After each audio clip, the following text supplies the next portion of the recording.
Good to see you. I do have a little presentation on the flash drive. Do you want it now, or you want me to? I am having a rough time here. Okay. I can't get anything to go up on the screen, unfortunately. Now I'll just wave everything. my arms. Now everything that you've submitted, they have copies of. Okay. So you can. I mean, we could plug it in, and you can walk through it on here, and then you can tell them which page Actually, it I'd like to is. do that because Okay. I got some notes on there that Okay. would help me. Yeah, we can definitely do that. Yeah, I'm sorry. I don't know what's going on here. Technology is wonderful when it works. Oh, yeah, it's exceptional. The problem is we just assume it always works. Test 1, 2, test 1, 2.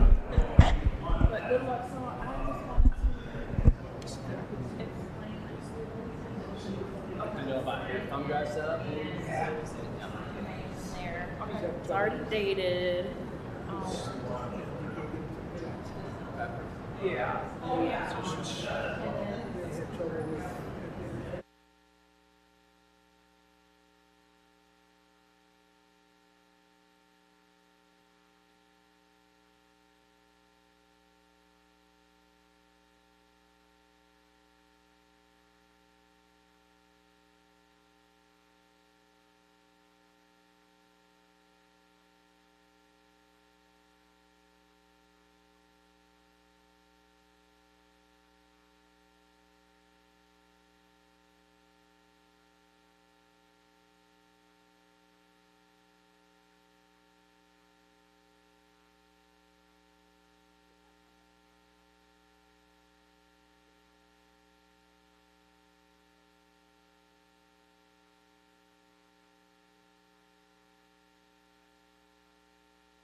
Ready?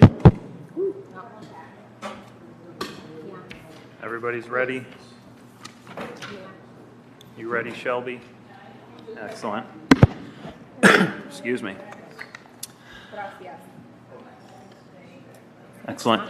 Good evening, everybody. This is the June 13th meeting of the City of Kalamazoo Zoning Board of Appeals, a volunteer advisory board appointed by the City Commission. Would staff please conduct the roll call?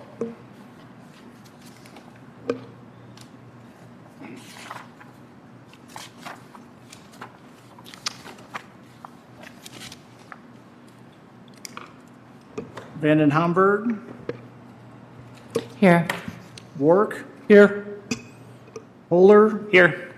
Harrington, Here. McReynolds, Here. and Hahn. Here. Thank you.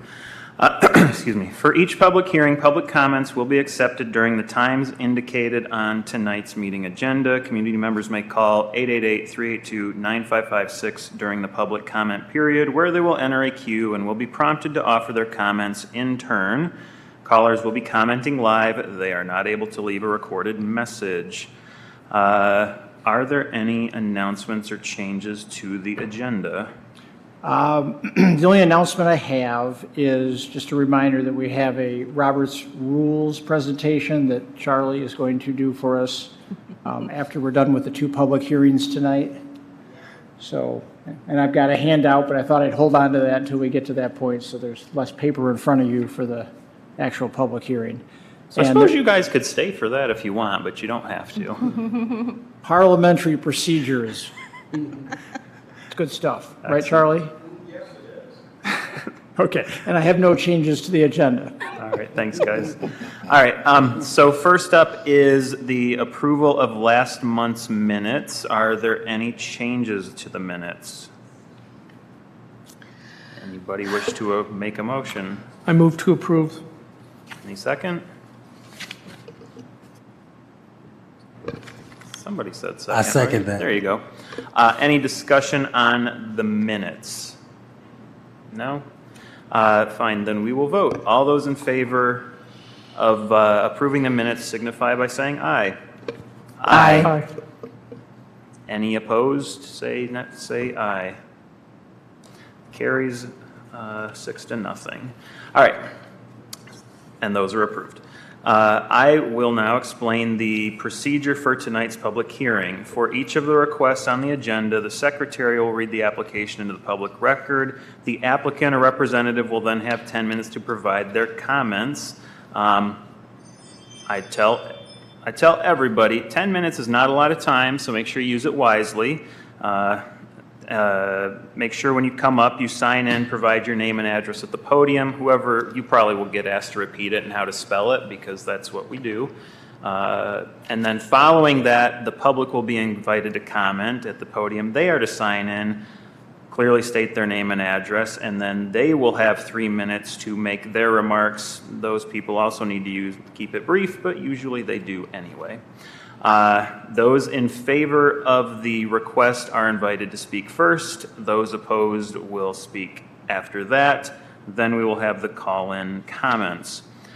After that, we close the public portion, or the public hearing portion on that request. The board will then conduct what is called a finding of fact, which is where the board states what they feel are the facts of the request. The board must approve the finding of fact of the board. Thank you.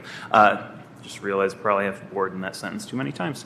Therefore, the first vote you hear is not a ruling on the request, but on accepting the finding of fact. Following this, the board discusses the request in order to determine a ruling.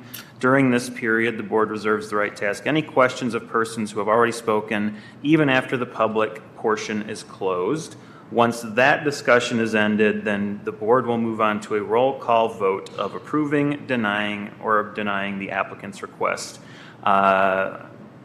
Please be aware that you only need 4 of the 6 of us to vote for it for non-use or use variances. I think that's what it is, yeah. Thank you. To the secretary, would you read the first application into the record? I will. Alrighty. An application for a variance for provisions of the zoning ordinance have been filed with the Zoning Board of Appeals by Panda Express Group, Inc., ZBA number 24-04-10, 4300 West, at 4300 West Main Street. The applicant is requesting a dimensional variance of 18 feet, for the front setback from Chapter 50-5.1, Table 5.1-2, to allow the building to be located 38 feet from the front property line where the build-to-zone is 10 to 20 feet. Please note that this request will not change the zoning classification of the properties. Excellent, thank you. Would the applicant please come up to the podium, sign in, introduce yourself, state your address, and then explain the request?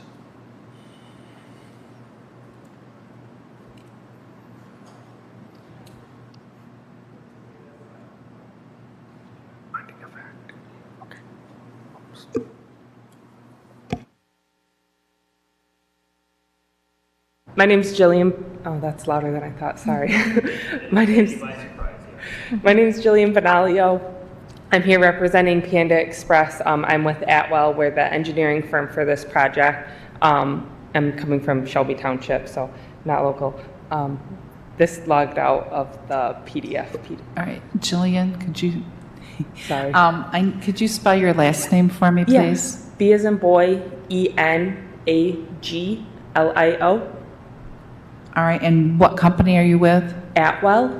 Atwell. Thank you very much. Thanks. Pete, are you able to log back into this? It logged out. Oh, Sorry. I can kind of start speaking to the project. So in the packets that you were given, we provided our desired layout.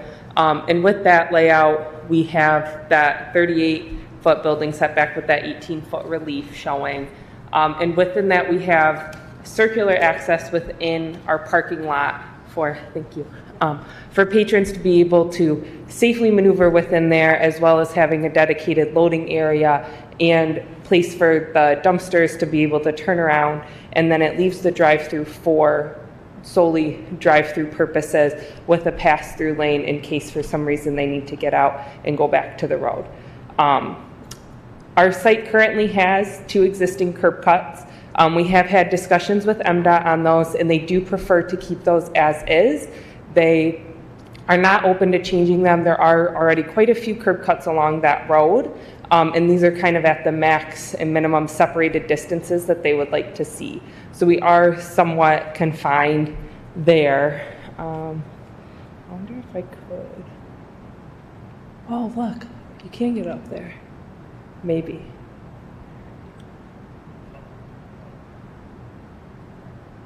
Well, look at that. Probably have the settings.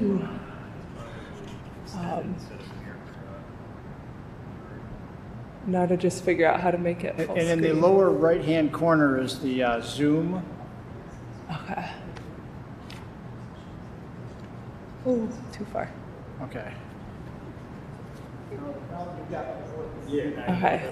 So this was the one that I was speaking to, and so you can kind of see those elements with the drive-through just on that west side, our 2 existing curb cuts, and then that internal circulation road with the, does it show on this one right here or no?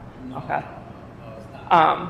And then up in that this top corner is the dumpster. And this site plan allows for circulation of our loading trucks, dumpsters, and pedestrians and vehicles to kind of circulate safely. No, I just need to figure out how to get to the next page. Yep, and so this next exhibit, this was also in your packets. This just shows those truck turning movements and how we can get cars around the building, just in case, like when they're going through the drive-through, if something was missing from their order, if there is a longer wait time where they need to pull into a spot to be helped. And then I'll go to this next one. So this was taking into consideration the planner's comments for bringing that building closer. We would need, in the packet, they are supporting a 3-foot variance that we would need because of a consumer's easement at the front of the property. But with this layout, in order to make it kind of functional. We would need to move the curb cut, which MDOT isn't in support of, so we would have some issues and pushback with that. But also, for a vehicle to make the turn around the building where we're keeping your required minimum 5-foot landscaping at the front and then having enough room for a travel lane between that 5-foot minimum landscape and the building, they won't be able to make that turn. And that turn check is done with just an average 19-foot long vehicle. And so we just wanted to highlight that for even with having this layout, you're kind of stuck on the site once you get to it. And then same with any delivery vehicle or dumpster, trash truck removal, they would have to go through the drive-through lane in order to circulate out because there would not be room on the site for them to maneuver and turn around. We did look at the possibility from the suggestion of the planner to have parking along our drive-through, which we do see often-ish with other similar fast food type restaurants. This doesn't help our case for needing spaces in case there's a longer waiting for the drive-through or if something was wrong with the order, because they still wouldn't be able to turn into those parking spots with the restriction of the parking needing to be behind the building, that it can't be pulled in front of. This would also create an unsafe access for the pedestrians. That I kind of outlined it in this drawing. This wasn't in your packet. You can kind of see I aligned some parking there on the west side.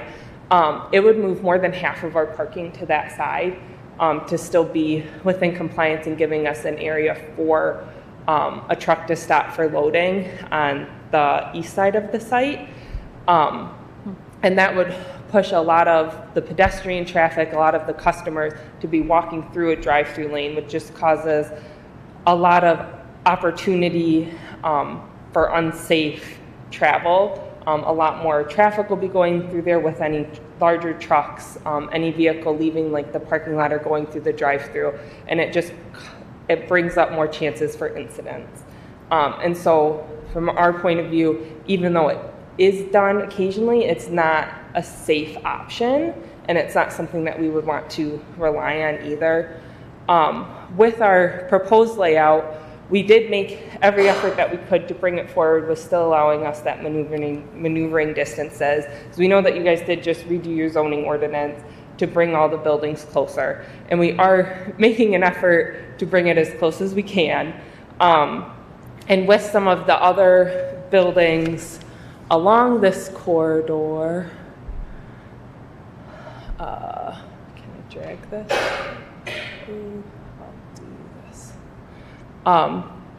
This highlights some of the other buildings in the area. So there's that strip mall that's directly to the east of us, and they're at a 48-foot setback. It is an older building, and none of these were part of this new ordinance.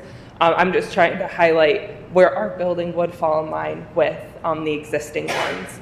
And then to the west, there is the Tim Hortons, which is at, I think, a 55-foot setback is what I have written. And then there's the credit union that has a 97-foot setback. Yeah. And the Tim Hortons and the credit union are all newer buildings built within like the past 10 to 15 years at least.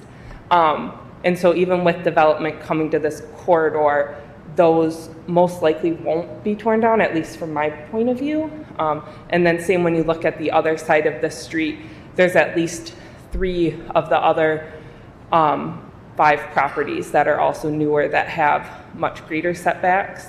So I'd like to just kind of pose that we are still trying to bring it closer. I think even with granting an 18-foot setback, we are still making every effort we can to align with your zoning ordinance. And even with future development, with this 18-foot setback, if the other developments come in and they are able to meet that 20, it wouldn't look off-putting. It wouldn't look like ours is too far back from the road, just from looking at the other immediate neighboring buildings. So I think that was everything I had. No, that one's kind of hard to see. I won't speak to that one. So that's all. Thank you. Thank you. Where's my, is it on to staff? Does staff have any comments they'd like to make? Staff does have a few comments to make, and Jillian touched on the easements along the frontage, and as the board probably noted in the staff report, we are trying to take that into account, that some relief is necessary, and have mentioned 3 feet in the staff report. But I guess what I want to do is just step back and talk about the CC2 zone district for a moment. That is one of the new zone districts that we created in October of 2023. It is intended to be a less intense commercial zone district than the CC zone, which the best example of that is really, the way things have evolved along Stadium Drive. West Main's got a slightly lower speed limit, and development is more ripe to evolve into a more pedestrian-friendly area, especially with the adjacent residential, where Stadium Drive is kind of cut off from the neighborhoods around it. So, that's the reason this was rezoned to the CC2 zone district. And as I laid out in the staff report, I talked a little bit about the scale of commercial development in the CC2 zone district, and the new design standards. We're now working with a build-to zone, not a building setback. Which, those zone districts where we still use a building setback, that is, the minimum distance with no maximum. The build-to zone basically says the front of your building has to be within this range. You can't push it too far back. You can't bring it any further than the minimum of the build-to zone. So it will, over time, create uniformity along West Main. Granted, we just adopted this last year. It was pointed out we have, some newer buildings on the north side of West Main that, will probably be there for some time. But, that doesn't negate the fact that we are moving in a different direction, as density increases in Kalamazoo. And so we anticipate that, at some point, the speed limit will be lowered. We'll get more commercial growth. These frontages will start to pack up. There will be less, seas of asphalt and more buildings. So, that is really what is anticipated. So I just wanted to kind of frame that and then talk a little bit about this site. So in this particular case, this is a redevelopment, meaning that the building that's there, is going to be removed, which allows for flexibility in the placement of the new building. There are constraints, obviously. The curb cuts onto West Main cannot be moved according to MDOT, so those are what they are. The easements along the frontage, those are what they are. But beyond that, there is, a lot of flexibility in design to really work through, meeting the standards of the city ordinance and creating the functionality needed for a restaurant on this site. So that's really where I want to leave it. And like I said, as I mentioned in the recommendation, it talked about the, granting of or supporting relief of a variance of 3 feet for this project before you tonight. Thank you. Thank you. So now we'll open the public hearing and invite those who wish to speak in favor to do so. Please step up to the microphone. Go ahead. Make sure you write down your name and say it out loud.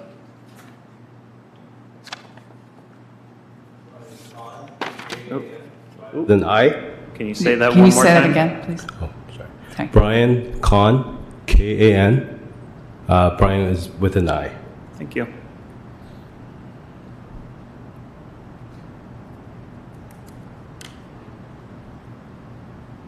Hi, my name is Brian Kahn, representative from Panda Express, here to speak with you. First of all, I would like to appreciate all of your time and effort to review our project. We're very glad to be here in Kalamazoo. I believe this is our second store. So I'm going to be very brief. As the administrator had talked about the build-to line that was newly adopted in the zoning ordinance. The build-to line is really to push the building forward as close to the street as possible for pedestrian-friendly atmosphere.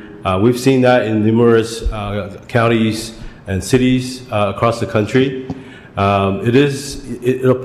It presents a challenge for drive-through users, not particularly for restaurants, but for drive-through users.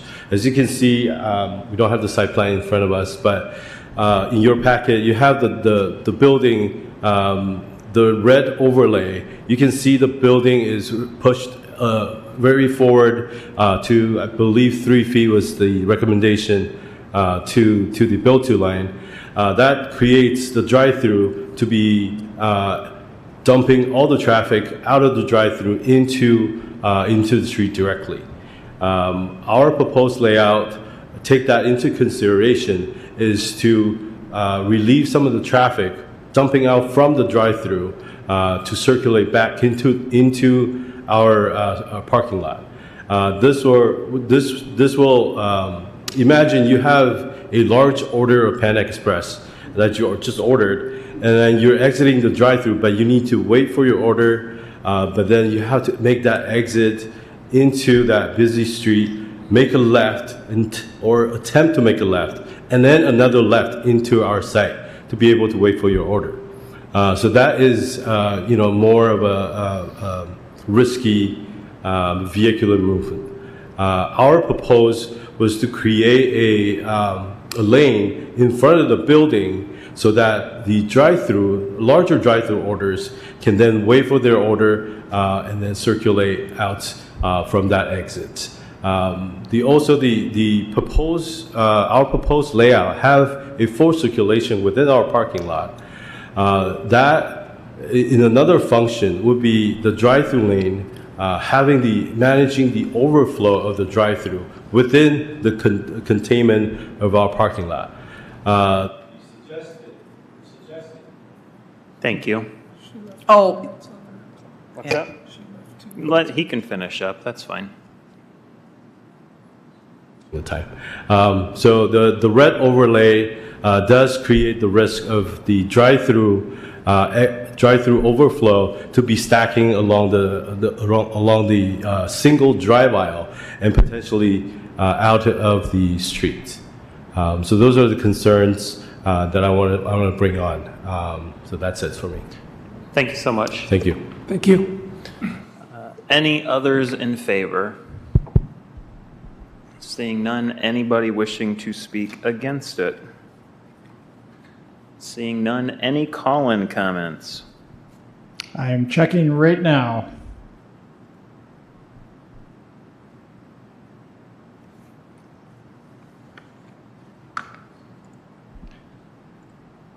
And we have no call-in comments for this case tonight. Thank you very much. So that will close the public hearing portion. I'm sure we want to have discussion on this. Somebody else start. I normally wind up overtaking it, so somebody else start, please. I'm wondering if the applicant was aware that when they purchased the property that it was zoned for commercial office. And then, just as of last year, it changed to the CC2, which, as Mr. Eldridge said, is a softer commercial district. Conversations with the city while you guys were going through the rezoning process for this parcel. So we did know that those changes were coming, and we did make updates to our site plan for that. There was confusion during our pre-app where since there was a building already on the site, there was miscommunication between us and the city that that was a 20-foot maximum building setback. We thought our site plan that we have presented today, it's still a little bit different because we did pull it a little bit farther forward after. We thought that would be in compliance. In compliance, okay. Yeah, because for the citizens, that's a huge issue. We're not Stadium Drive. And to go from commercial office to an upgraded, the CC2 is a big jump. And, there's some concern that this was an office, and then you've got the CC2, and then you're requesting to get it up to a more advanced level with higher speed and higher traffic, and having cars in front of the building. So, I understand your point about wanting to have that for safety. That's understandable. Mr. Eldridge was talking about maybe having flexibility with the design. So when working with Christina Anderson and with Mr. Eldridge, were there any conversations about what that might look like to try to accommodate? Yeah, and that's where those red concepts that were in the packet, that's kind of where those come in, where we did entertain the idea of moving the drive approaches, which wasn't welcomed by MDOT. Right. And then we did try different building orientations as well, and to reroute the drive-through in a different way, but based on the width of the site, the circulation for operations of a drive-through restaurant just weren't feasible in those manners. Okay. So. All right, so are you saying that, I just want to make sure I'm clear on this, that you did work with the city on doing all these different things and trying to find a way to address your concerns about safety and having that circular lane, and that's just not, it's just not feasible to have Panda Express there with that. Okay. All right, thank you. I do have questions I'll for her, just so I don't stay want you to here run while away. you guys go. So did anybody else have questions for, because I had some questions. So this would need to be built, according to Pete, I think, on essentially 20 feet from the front line, 10 to 20 feet from the road, right? But there are easements that put in a defined amount. So the easements essentially go 21 feet back from the front property line. So that's why staff is supportive of a reduced variance. Okay. That reduced variance would leave room for positioning the building outside the easements. It would leave room for any sort of signage on the front facade of the building, not projecting into the easement. And you can't use the easement as a driving lane or anything? No. Okay, so it is what I'm getting at, you can't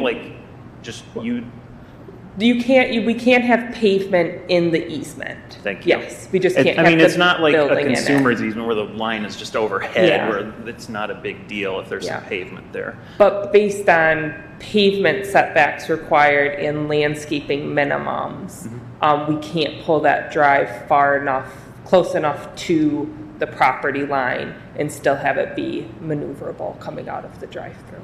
And you need to have a driving lane in front of the building too, correct? You don't have to have one, but you want one.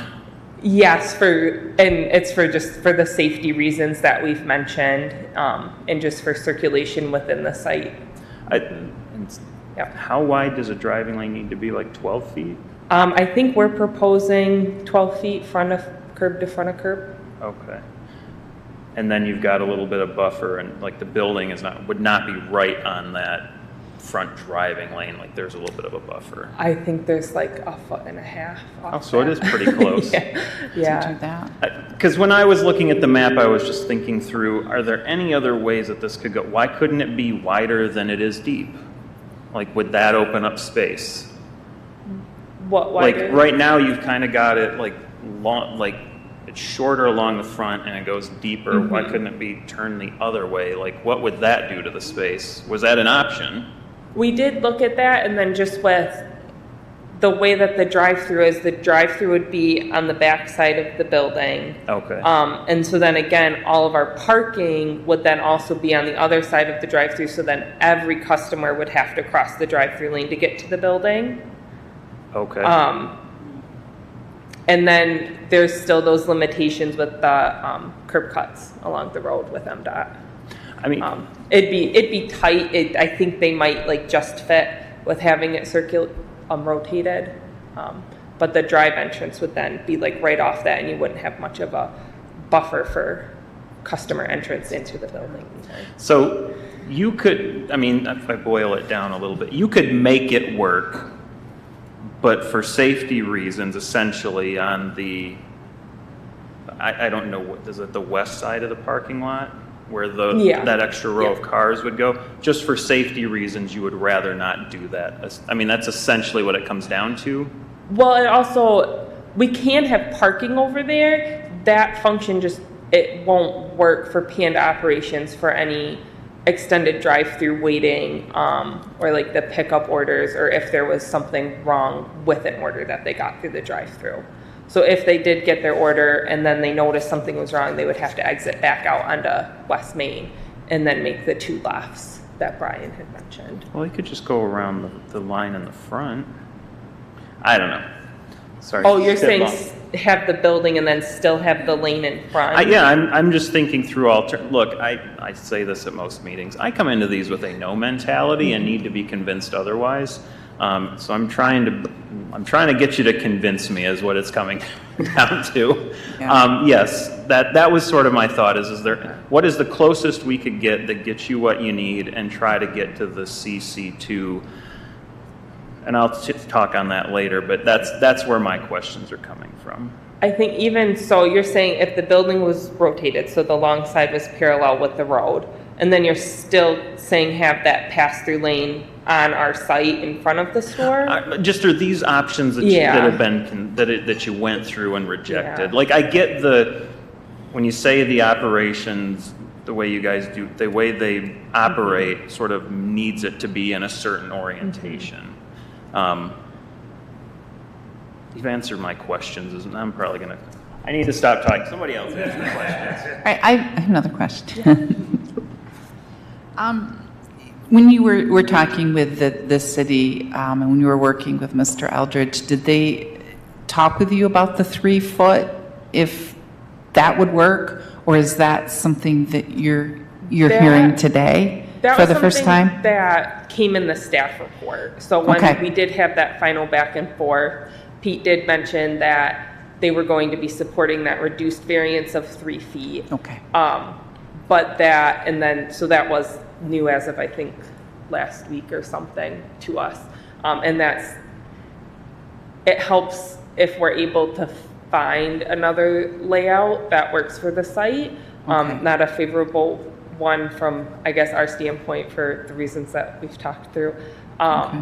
But that is the minimum necessary to even be able to build a building on the site. All right, thank you. Pete, I want to ask you a question. So hearing what she said about why it's in the way it is, why it needs to be in this position versus these others, and knowing that the site comes with some built-in issues, would that change the staff's thinking on the request? Well, looking at the alternative layout with the parking along the west property line, that would allow for, the whole premise behind having the circulation drive in front of the building to keep people on the property is if there's something, some hiccup with the drive-through order. So if there are parking spaces off to the west side of the drive-through lane, then they would be able to go past, up to the window, and then they'd be able to pull off to the right side and theoretically wait for their large order to be ready and be brought out versus circulating around the building. So, we understood the reason for wanting the internal circulation drive in front of the building, but we also thought, well, there's alternatives to that. So because there is alternatives, then of course staff can't support the requested variance. So, I mean, that's how we were looking at addressing that logistical question. Okay. Why are you submitting that as the rationale for that?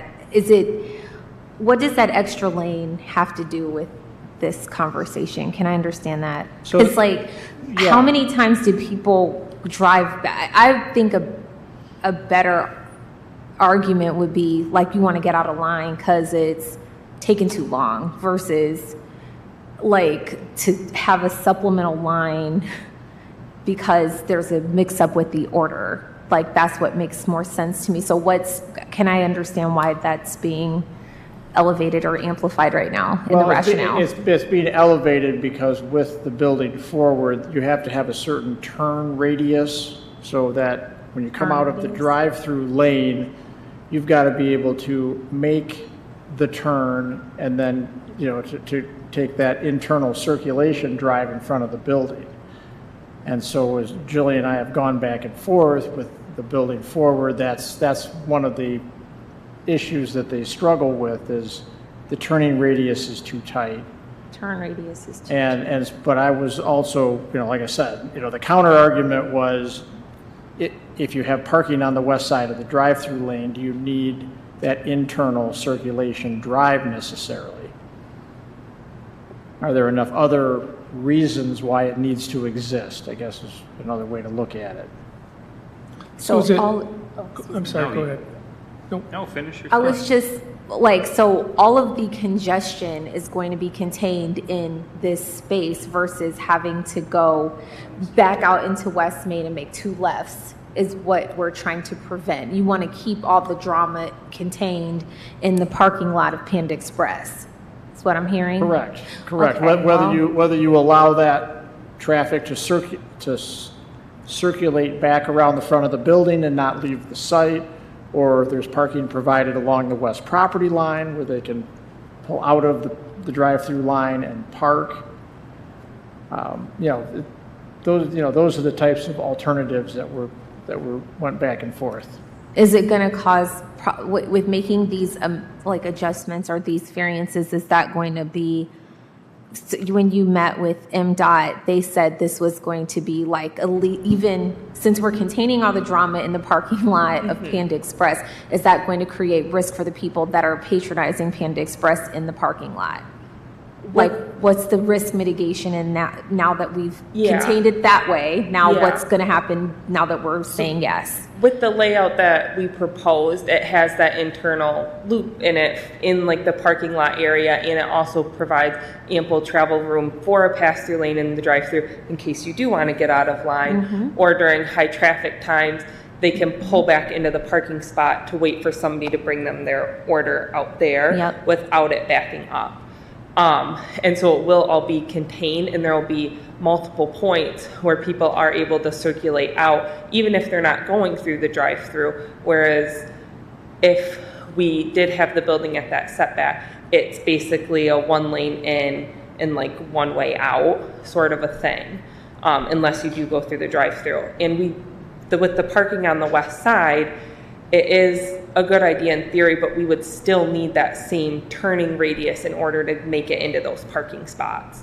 So you won't be able to make the turn from the drive-through order window to get to those parking spaces, because all parking has to be behind the building. And so you would end up having to make like a U-turn or like a 6-point turn or something, depending on how small your car is and how good of a driver you are. And so like when you're coming in, like at the current, did you work on the last one too? I did not. Okay, so when you come down, like, right, and you have to, like, the way that, whatever that little thing is, I hate that thing. So you only can go in, like, you can't be a driver like me, because you, like, it's hard. You might, you know what I'm saying, jump Yeah. the curb. Yeah. Because it only lets you. Yeah. Is it going to be like that? No, so Come- okay. I'm assuming you're meaning like the boxes where you order at? Yeah, In the no, back. like I'm talking about when you come in. Tell her what I'm trying to say. Yes. Yeah, the one Tell on her West Niche where they have like the little T when you're area trying to come in. coming in off of West Niche. Oh, like when you're just turning into the parking lot? Yes. And then it's going to redirect the humans to that part to park on the west side of the property. Is it going to be that thingy? So it's a right in and right out? Yes. Yeah. Yeah. So if you're coming from the other direction. Correct. It's impossible to The- get in there. So we do have those two drive entrances. The Okay. one on the east side is exit only. The one on the west side is exit only. The one on the east is entrance and exit. But we won't have You're not like, gonna the have that curved thing. island. No. Okay, 'cause that will Yeah, cause you'll be even able more to take- catastrophe. If you're Okay. able to, I'm not as familiar with the traffic along that Yeah. street, but if you're able to make a left turn from that left turn lane in, you can. We won't have a curb there. Okay, very good. Thank you. Yeah. Thank you. Something, Gary? Before I say anything else. Yeah. Go ahead. Now, so I was just thinking, you've got a 21 or something foot easement that you got to deal with. Like that's, you can't overcome that. Could you even build, knowing these problems, could you even build within the 10 to 20 foot window and still achieve everything? No, because So yeah, no there's- matter what, this is something that would be here even if there was this no easement, no sidewalk or whatever. There's a storm utility easement under there. There's a lot of underground utilities right in that 10 to 20 foot. But those necessarily aren't the problem. Yeah. It's the way the building Yeah. has to be. If you could just move the curb cuts, would that solve everything? It still wouldn't, because with the red one that we showed, that did show us moving a curb cut to still provide parking in a safe way. Which That would be, it was the eastern curb cut. you said it's on one of these drawings, maybe? Yeah. I have layout as proposed, compliance layout. Oh, yours are in color. Well, yeah, I printed out in black and white. It would be, if I could step over there and point at it. Yeah, But there's signs that tell me I can't. You're not going to be able to read my handwriting, so I don't mind you looking at it. Or there's this one. Oh, you've got color. Ooh, Mr. Fancy down there. So this would have like the curb cut moved This one if you has the could. curb cut. But this would be in compliance. Okay. That would be building the building to compliance. That's what this shows. But it still requires a curb cut problem. Okay. Okay. Thank you. All right. Carrie? Yeah, my message, or my question's for Pete. So staff is in support of this because of the safety issues and the safety when it comes to the traffic and pulling out on West Main both ways. Is that what I'm getting, or? Well, staff is in support of a reduced variance because we feel that's the only, that's the only relevant way to position the building and any projections off the building outside the easements that run across the front of the property. But the other issue with those curb cuts is directly to the west, the next parcel has a curb cut that's not too far from that property corner, so that's why there's MDOT's, basically saying no to shifting any curb cut, because they already don't like the number of curb cuts that are out there along West Main. But does that answer the question? Yeah, and it just seems to me this is very organized and much more reasonable than some of the other things out on West Main, like there's a pizza place just east of that. That's like a nightmare trying to get in and out of that place. Was it Little Caesars over there? Yeah, I think a Little Caesars. Sorry. I believe there's a Little Caesars right next door. Yeah, in and out, one curb cut there, and then of course you have the Rinse and Shine across the street from that, which is massive. But okay. But they built that before the build two standards, right? So, Correct. and Yes. it might be actually be in a different zoning area, I don't know. And it is in the It town, it is. is in the township, There you technically. go.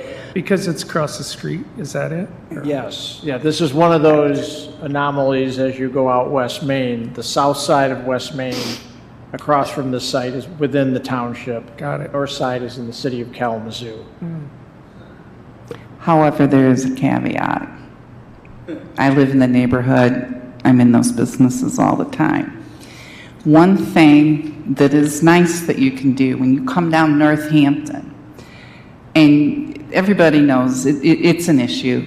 If you want to turn left off in Northampton, you're not going to do that. Don't even try. If you want to turn left, you go down to the next street to Turwell Lane where there is a light. And as the property on West Main becomes more valuable, and as these zoning issues change from commercial office to, say, a light medium business, to now attempting to move to a business like on Stadium Drive, when you turn into Little Caesars, you can cut through those back parking lots to get out to Piccadilly where there's a light.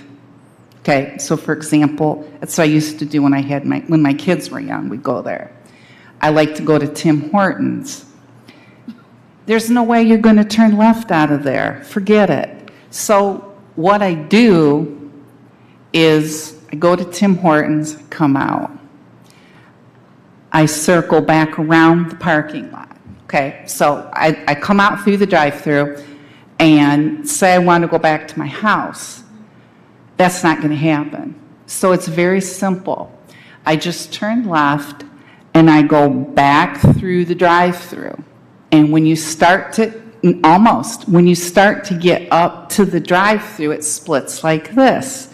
So instead of going into the drive-through, my car is here, and I just go doot, doot, doot, doot, and I go back behind some of those businesses on a service road. It takes me a minute, and I'm out there at a light on Piccadilly. When you make a right, excuse me, you make a right out, okay, so pretend like you're at Tim Hortons again. You make a right, and then go behind, and then you come back around, and then you're back at the light again. Okay. All right. I am at Tim Hortons. I get my coffee. Yes. I want to go back to my house, but I know better. Yes. I'm not even going to try that. So, but I really want that coffee. Yes. So I turn left Okay. within the parking lot, and I act like I'm going to the drive-through. Well, when you start to get up to the drive-through box, there's a little lane there where you can go around. It's like this big. Because people want to get out of line or, whatever. Well, you do that, bam, there's a parking lot, and you just go, and you go out to Piccadilly in 30 seconds where there's a light. When you're at that light, you can turn left or right. The one that, you remember where McKinsey's used to be? Yes, That right exactly. there. Okay.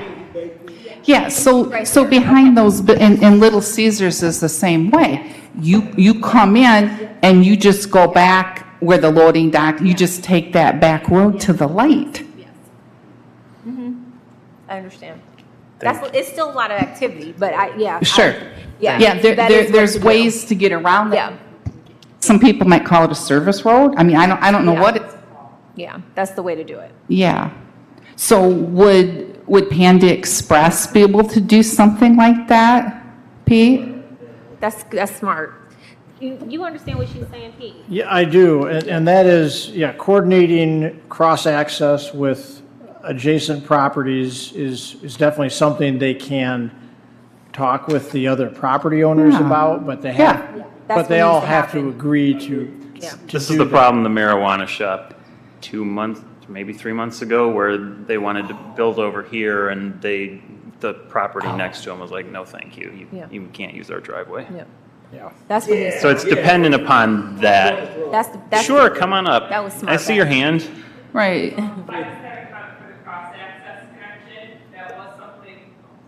Oh, Yeah, sure. Shelby wants you to hit the microphone. Yeah, Jillian, if you could speak to that, that would be good. Yeah, we did look at providing cross-access connection in previous iterations, and both neighboring property owners denied it. They said So, what? They denied. And what were those property, we used to go, we go to Advia, and I know where that bank is. Yeah, So it's that who credit told you union, and no? then there's that older strip mall. Yeah, that's strip mall. So it has. Presumably the one with the Little Caesars in I it. think it's the one with the Little Caesars, and I think, yeah, and the hair salon. I Yeah. think it's a hair salon. I don't know. I just got it. Okay, so Advia told you no? Wow, Oh, there you go. everybody likes Panda Express, and we would rather have a nice business in our neighborhood instead of a broken, empty building, And you know, so. Your fire That is department true. wants to use it for bomb squad training too, if that helps anything. That actually doesn't help your case. I kind of like that idea. it helps for me, it It does. makes your city safer in a safe way. Thank you. All right, I think we've probably discussed Yeah. the stuff So they told you no? to this point. right. Can we just move on to the motion on the finding of fact then? Thank you.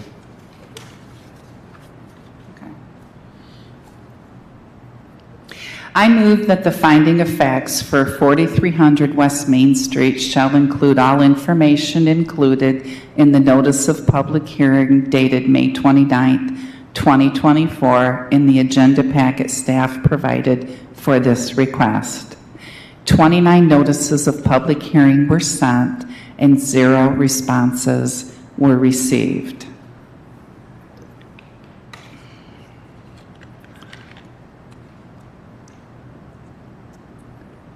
Jillian Benegilio, representing Panda Express with Atwell.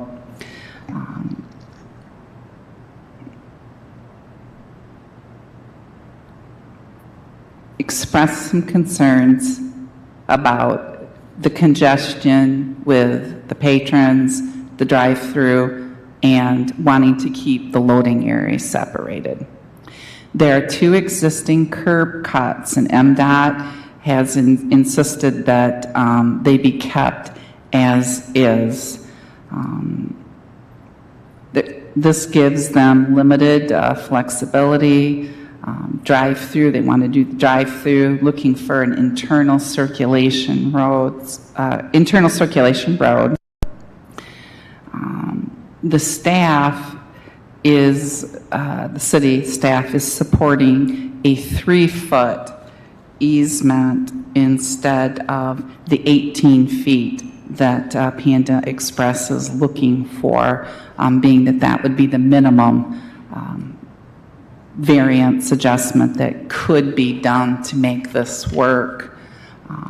Parking would need to be along the drive-through on the west side, as you know, other restaurants in the area, even though it's not the most desirable, we could do that.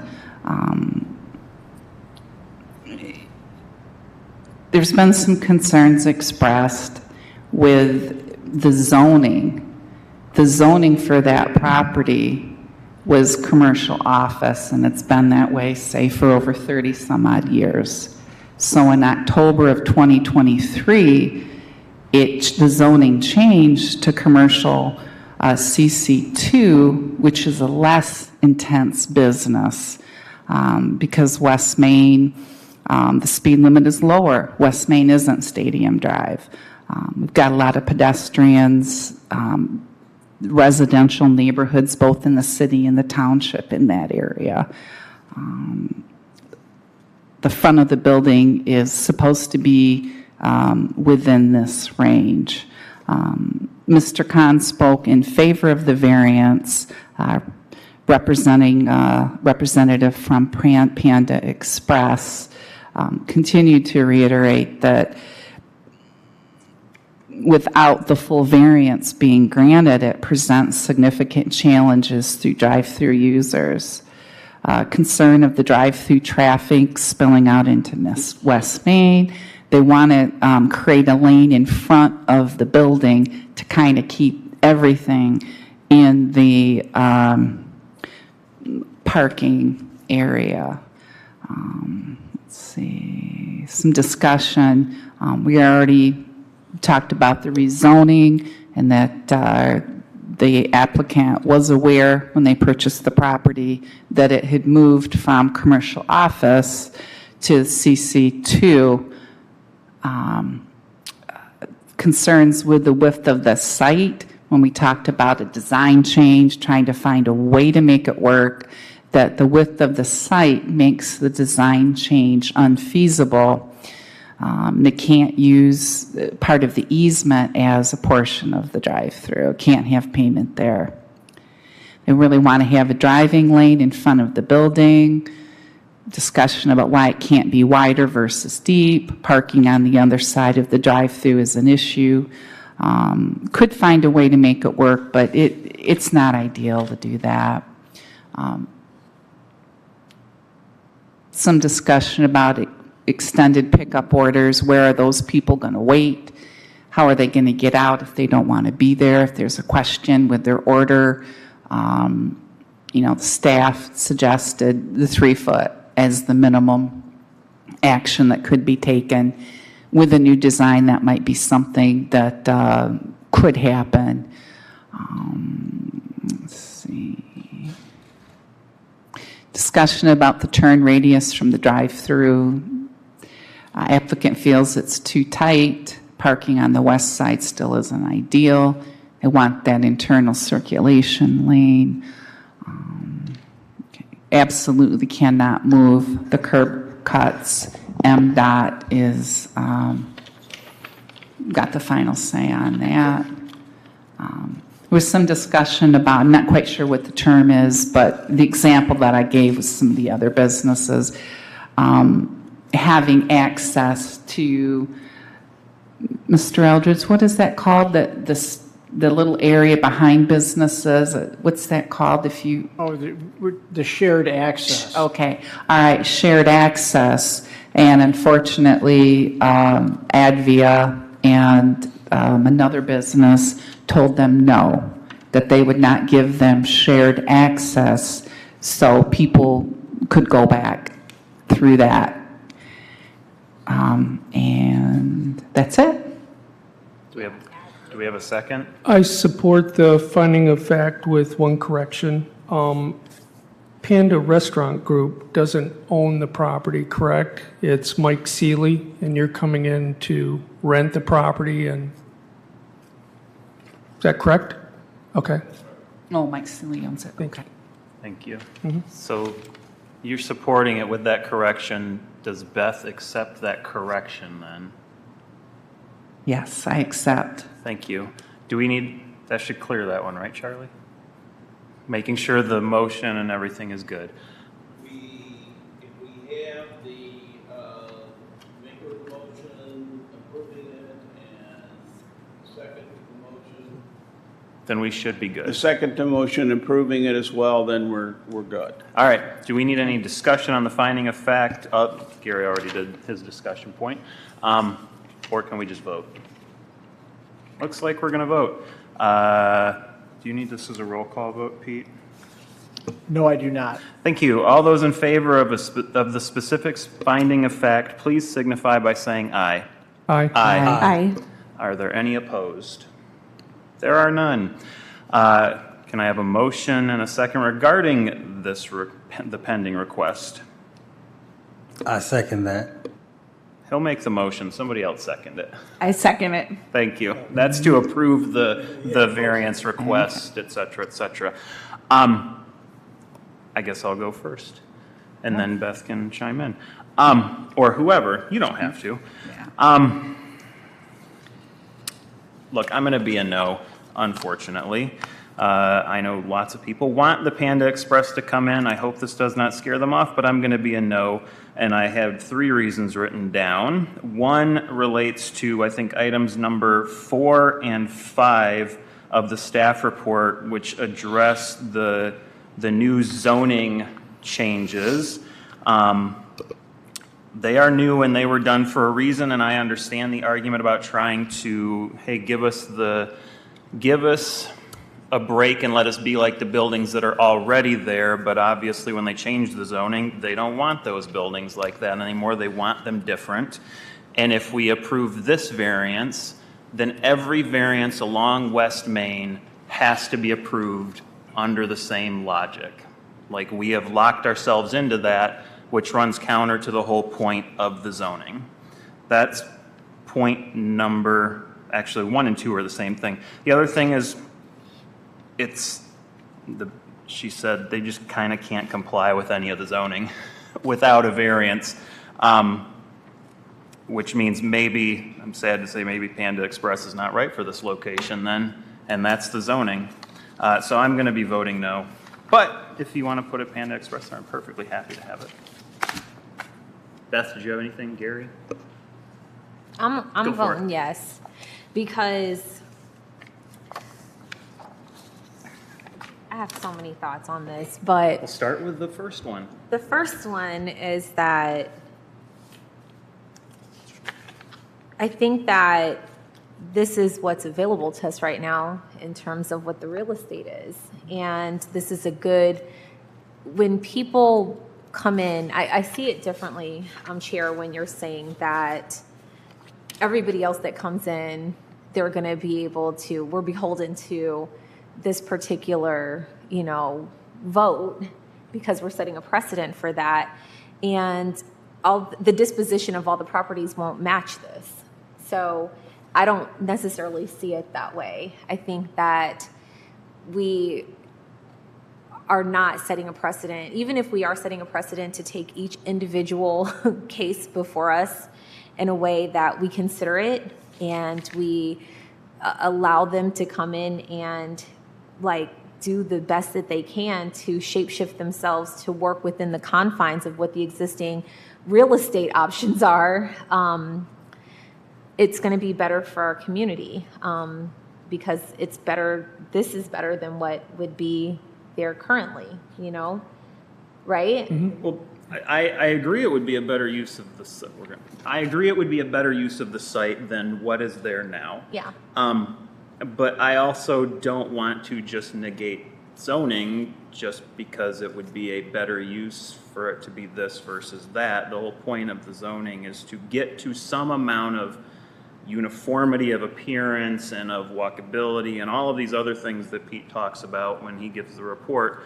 And I'm sorry that the site has some limitations and they can be worked with. That's what, staff supports going outside of that because there are actual limitations built into the site. Limitations the applicant to me is bringing up are not site related. They're business related, and this particular business related. There's a reason for the zoning. Those people above us that put us on this board were elected and to make those kinds of decisions. They voted the will of the people, and while we can be variable in circumstances, this does not appear to be one of those. And I also was going to mention before, the marijuana shop that's I don't know if it's still going to go there on the corner of Stockbridge and Portage. They came in and said, well, we need all this extra space because we want security and we're going to have all this business and this, that, and the other. And we told them no. And I know I keep looking at Pete, but we told them no. And for consistency's sake, I'm sort of hemmed into this kind of mindset. So that's why I'm there. And I do think that if you do this, you do set that bad precedent that Charlie's going to be in court dealing with repeatedly when we say no to everybody else, and they go and say, well, you said yes to Panda Express, so here's our lawsuit. We'll see you in court. Well, let them come. We live in a litigious society anyway, whatever. If you want to fight, let's do it. I'm saying, we create all kind of options for so many different other kind of people. I'm yes. I'm yes for y'all. Yes. Thank you. Anybody else? Yes. Go ahead, Beth. I'll be voting in favor. I think it's the highest and best use for the location. And I guess I have a little bit of a problem with the city of Kalamazoo on the north end of the street and the township on the south end of the street, and zoning is such over here. They have restaurants over on that side. And over on the other side, they have some restaurants, they're a little different, but yeah. So anyway, I feel like it should mix a little better, like click a little better, I think. So I'm in favor. Thanks, Gary. Unfortunately, this isn't something that I can support. For all of the reasons that Joe has shared, to me, that's a very serious issue. If we grant this variance, what does that say for all of the other businesses coming? It sets a very dangerous precedent to me. I don't feel that the citizens in that neighborhood, that it's best for them. Absolutely not. To go, and I've said this earlier, and I guess I feel the need to say it again, but, this isn't a surprise to Mr. Seeley. His businesses are on Stadium Drive. This is not Stadium Drive. The intention of this neighborhood is to honor that and respect it and the people that live there, and all the walking and the churches and the houses and the things that the neighborhood there's a 10-acre green space park just 1 block in. We're having a giant event in August with 500 people that come to that. That's not what this neighborhood is about with the speed limit. So to go from commercial office to CC2 and then try to bump it up to this commercial business like is on Stadium Drive in good conscience, whether I live in that neighborhood or not, I can't support that. I don't, no. No, I will not be supporting this. Are we in discussion, or are we in vote? We're in discussion. Okay, when you say commercial office, Beth, what do you think a better use of this space would be right now? Like, are we gonna wait? Is your mentality to wait for a more appropriate fit based on what the zoning, is that what your mindset is surrounding your vote? Well, yes, Okay. because if it's that property is extremely valuable. Yeah. If it's not Mr. Seeley renting out a Panda Express, it'll be something else. And there's a huge difference in your neighborhood between having a bank or a doctor's office versus having a business, a commercial business that isn't even a CC2, which is a lighter one and more consumer and neighborhood kid friendly type place. Okay. And, again, if it's not Panda Express, it'll be something else is going to come into that. And that credit union or that bank that's there, that it's been a bank for over 30 years. We've gone there. And the building is, even though it's vacant, it's well maintained. It's not like the Long John Silver's just across the way in Ashtamo that had a fire 4 years ago that's boarded up. This bank, if you weren't looking for it, it's not an eyesore. Yeah. So. No, I was going to ask Pete, does Kalamazoo Township run all the way along West Main, at least down to the highway? On that side of the road? No. No, it does. It's everywhere. It does Yeah. not. It runs down to North Sage Street. I don't know the name of, I don't know which So one is anyways, Sage yeah, so it Street. basically goes another, let's call it 2 blocks. It goes further west from where Piccadilly is at, which is shown on your map. So it's gonna grab like where the Jersey Mike's and that little place is. Jersey Mike's over there? Where? It's on West. That's across the street. I'm across the street. Well, that's what I'm saying. Like Right. does the Kalamazoo Township portion of on the? I'm getting my directions mixed up. Across the street from it, does that go? How far down does that go? It's shown on the, I mean, it does give you an idea if you look at the map in the back of the packet. And I mean, part of the reason I'm asking that is if you go down along West Main, on the opposite side of the road, there's like buildings way back from the road. There's some up, they're just kind of willy-nilly all over the place. And this is trying to get away from that. Sorry, that maybe didn't help anybody, but in my mind, it was my curiosity. Remy, I have something I'd like to add to your question. Your question was a very good one. Something that I'd like you all to consider too with this area. This is a perfect example here. So say we were to grant this variance. Okay, so we're going from commercial office, bypassing CC2, and going to a giant commercial like on Stadium Drive. Well, say 2 businesses down, okay? Now you're on Northampton, okay? Well, there is a giant, and Pete can speak to this in front of the Westwood Christian Reformed Church.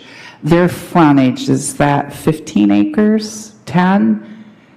It isn't quite that large. It's at least 5 acres of vacant property that'll be developed. All right, so we have this church, and they've got a 5-acre green space. It's very, very deep. You know, you could probably get 5 or 6 Walgreens stacked back. That's how deep it is. Well, that property has gone up in value in the past 40 years to, I would say, multi-million. So it was a church. It was zoned for that. It's in a residential neighborhood. They want to sell off their frontage. Okay, I understand that. So it was the church, commercial office, okay? Offices aren't necessarily making a lot of money. They don't want to be there. Well, now it's changed to commercial. So if we were to grant them that variance to have a business, then somebody else could come down and put in a giant Big Lots or a Dollar Tree.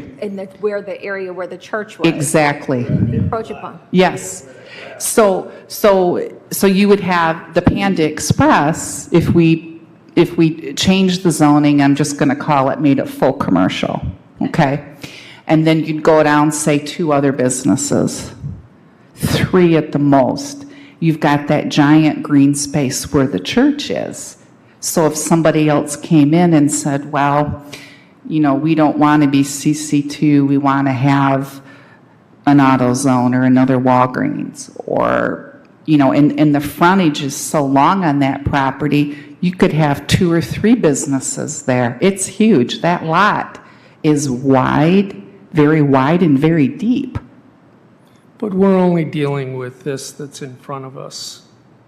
We could, but it sets the precedent. Say that another church wants to go in there too. We don't know. We don't have any idea. Yeah, and to the other lot. I think I agree with that. And what I think I'm considering is that, so, you know, we got a puppy, Mushu, and I came to this community like 20 years ago, a little over 20 years ago, as a student. And that whole area over there, where like that Maple Hill area, like it was thriving. Like there was a mall. It was like a mall there, and then like on the left-hand side when you're coming where the Long John Silver's was, like all of that was like there was like business there, and it looked nice and it was well kept. So Mushu this weekend, I had to emergency get him groomed, and I went over to that area, and it's completely like different now. It's like the businesses are not popping. And I think that having this new business over there could like reinvigorate that aspect of like West Main, because it just looks sad and scary and dilapidated like over there now. You know, it's Where like Burlington Coat Factory is, all of and that with over there. Marshall's, Like, well, no, across the street where where yeah. Lowe's is. No, when you're coming down where Long John Silver's was, that used to be like a very, like, where they want to put this Panda Express would catalyze more development down that street. You don't see it that way? I guess it depends on what type of development. So, You know, I see where you're, I see You know what where I'm you're. saying? Like, I think that we're in a space in our community, like, we know how I feel about green space preservation, how I feel about small businesses, and how I feel about us selectively enforcing, like, you know, zoning ordinances on behalf of like major developers. Like, I have been consistent about that. And I also don't think we should throw the baby out with the bathwater. I think that we can preserve neighborhoods and the integrity of neighborhoods, and also encourage more business to come in. And we can still have our vote and shape like the tone and the philosophical bent of our collectivized voice to say exactly what you're saying now. Like, we want to preserve our neighborhood and the integrity of our neighborhood. And we don't want like churches to be displaced for big lots and I mean, you know, so it'll make our neighborhood be weird now. I think you can we can do both. And I'm trying to develop like my voting, like I hope that my voting history will reflect the expanse of like what we can do and be creatively as a board. I hope that I'm voting in those ways, and I believe you do also, especially like I think we vote our values, you know, about these kind of things. And so I was curious to hear your thoughts about that, but I do want to hear more from you about like, why won't this catalyze business in an area? So when I was talking about taking Mushu, like it looks scary and sad to me taking him over to the groomer over there this weekend. And I was like, oh, this is sad, because I remember when I was like bustling over here.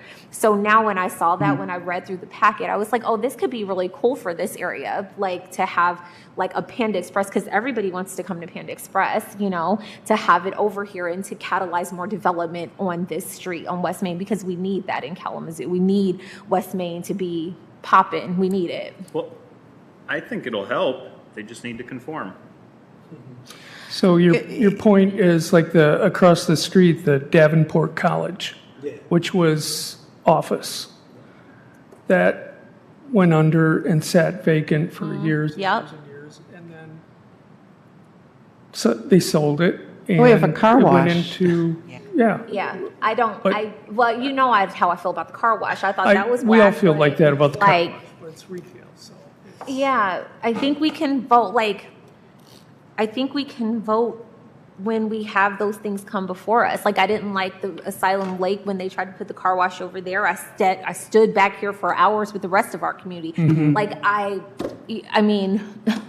No, I think we should just say what we want. That's why we're on the constituent board. We could just say yes and no to certain things. I think Panda Express is a good choice. Do you guys have anything you wanted to add? No. Or are we've beaten this horse to death by now? I just don't want to repeat myself if I Yeah. I like all the points that are made. No, unfortunately, no. That portion's closed. Okay, but do y'all got anything? I like the points that you've all made. Thank you. I appreciate all the points that have been made. It's been very helpful. Well, this is going to be a surprise to us what the outcome is. Pete, take the vote. Please. We'll start with Vanden Hamburg, No. Wark, Yes. Harrington, Yes. McReynolds, Yes. Hahn, Yes. Holder. No.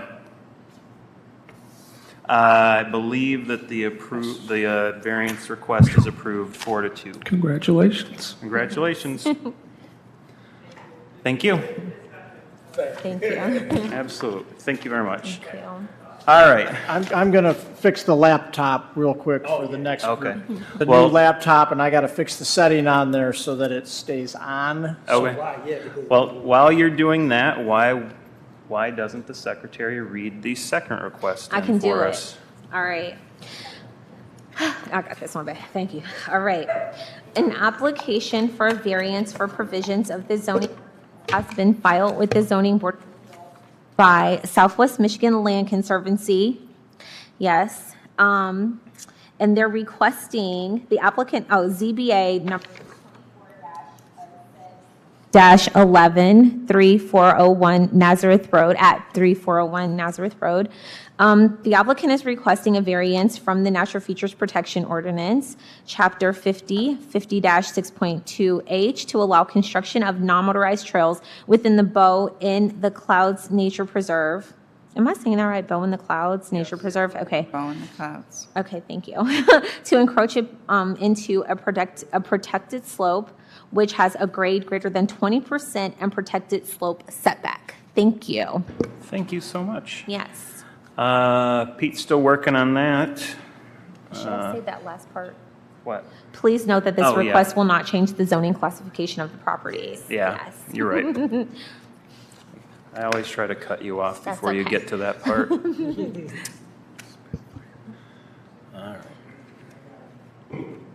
All right, Land Conservancy.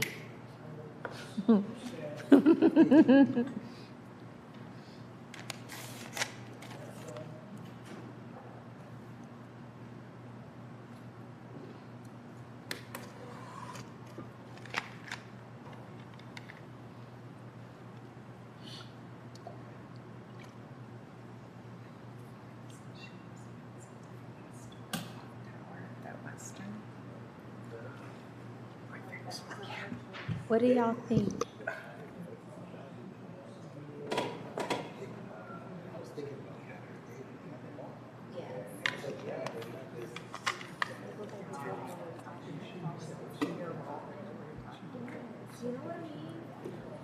That's where I live, Stuart Downs. You do? Yeah, I live there. Oh, down there by the highway is Oshimo, isn't it?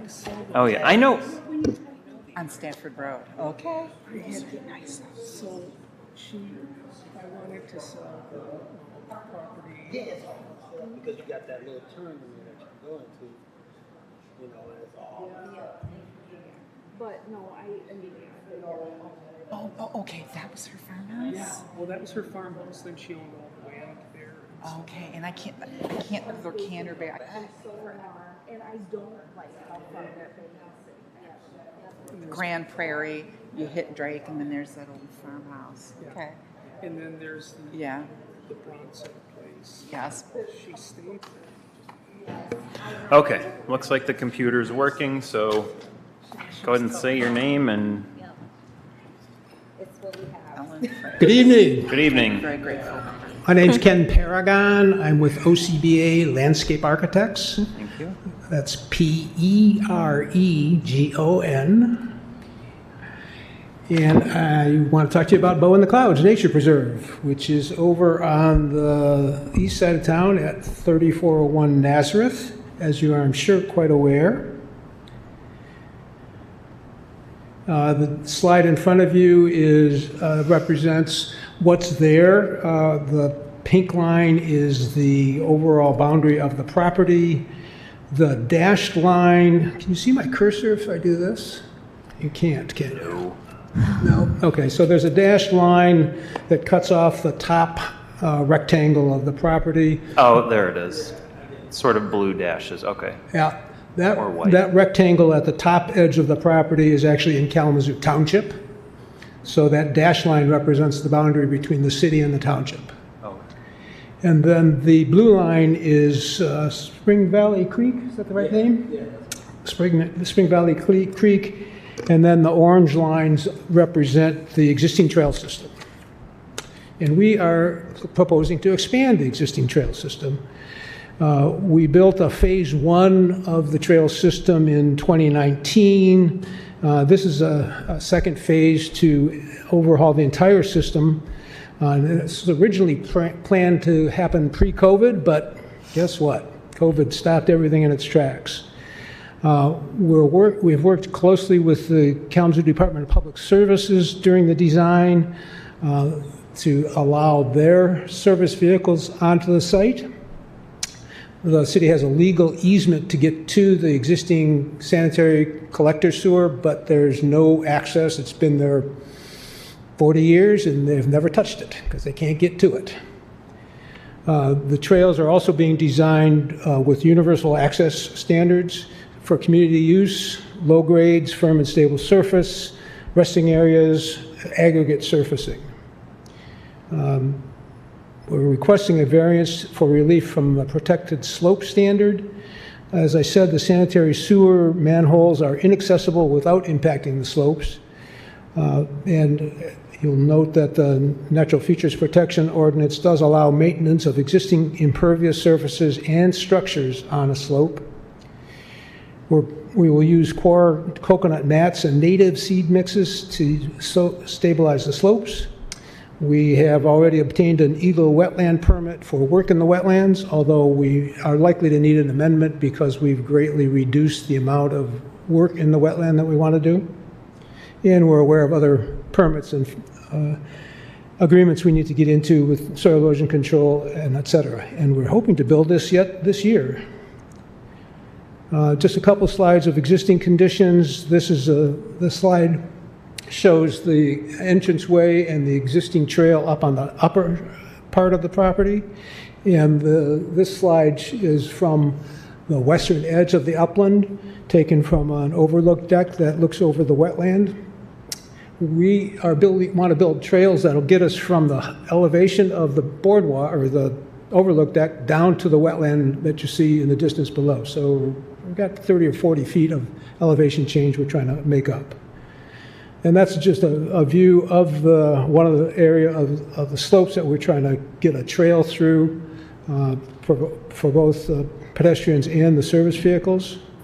And this is an existing trail on the northwest side of the creek. And in that area, we're essentially going to improve the existing trail. We're not moving it. We're just going to make it better in its current location.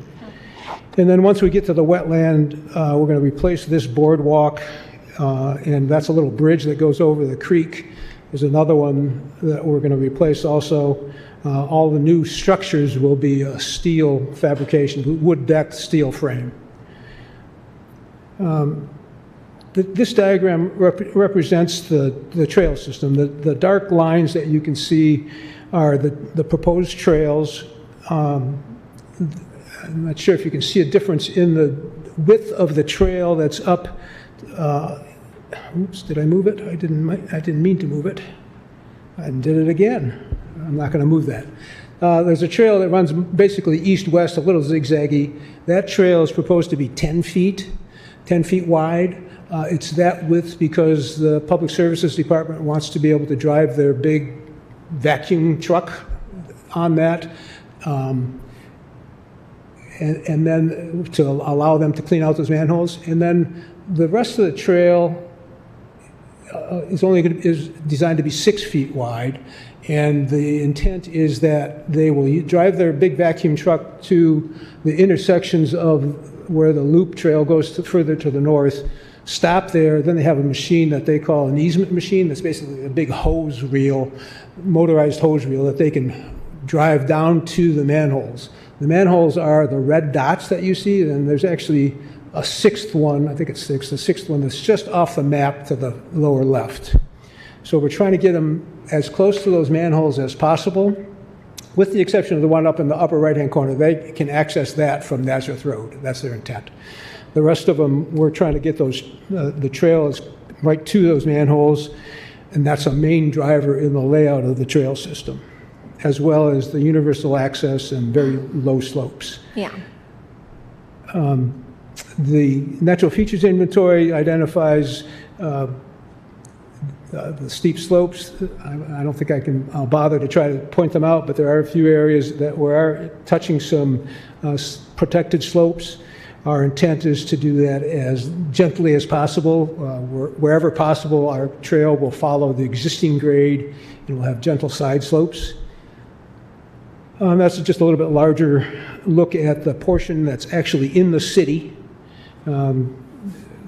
Again, the area that we're really going to need to impact the protected slopes is the sort of in the middle. There's a line that's kind of north-south, up and down. That stretch is on a fairly steep side slope. That's the area where we're most likely to impact protected slopes. Let's see. We understand that the current zoning of the property permits recreation, and we believe that the existing slopes, it's unavoidable to impact the existing slopes to provide both pedestrian access at a universal design standard and access for the Public Service Department and their vehicles. We need to impact those slopes. The impact has been minimized through the design process. We've tried really hard to stay away from them as much as possible, but and as I said earlier, the trails will follow the existing grade or existing slope to the extent possible. And if you're not familiar with the Southwest Michigan Land Conservancy, stewardship of the land is like their highest priority. That's the reason for existing. They wouldn't be here if they weren't going to protect the land. And they'll do the stabilization of the disturbed slopes, and they'll be using all native plant materials to blend in with the existing natives that they've been introducing. They've been working on habitat improvements, wildlife habitat improvements on this site for longer than Mitch has been working for them, probably. So we appreciate if you'd consider the variance. And Mitch Letow from the Land Conservancy is here. I don't know if you want to add anything. You did a great job. Thank you so much. Thank you. Pete, staff comments? Yeah, so Ken Paragon touched on about everything in the staff report. So again, these are, an expansion of the existing trail network, non-motorized. They are going to add universal access, which means they're going to be widening the trails to allow for, those, like a, what would you call it? Like a power wheelchair that, that could handle a gravel trail, that sort of thing. And one of the, what has really been helpful, at least to the Public Services Department and the city in general, is their willingness to work with us. There are sewer lines that traverse the property that have not been properly maintained because the city cannot get their equipment back to where these manhole accesses are. And so, as you saw on the layout for the trails, there's a section that has the wider trails was mentioned, and that's where the utility truck will be able to go back into the property. Yes, right there. So you can see from the parking lot extending all the way to the far west side of the loop that goes around the northern part of the property, how thick that the outline of the trail is. So, and then that will also extend to the south too, where they'll be able to use smaller equipment and get to those manholes. So in addition to that, I just wanted to reiterate that this was before the Natural Features Protection Review Board on May 28th, and they unanimously supported a variance to allow the expansion of the trails with this, the minor encroachment proposed in the slope and slope setback areas. And as you noticed in the staff report, the under findings, the review criteria differs when it comes to natural features protection, variances versus dimensional variances or use variances. And so, our summary concluded that, that this is something that does meet all four of the review criteria, and staff supports the granting of the variance. And of course, staff supported this when it was before the Natural Features Protection Review Board as well. Thank you. Thank you. I'm going to go out on a limb and say nobody in the House is here to speak in favor or against it. So Pete will look and see if we've got any call-ins, unless somebody runs up at the last minute and says they're against it or in favor of it.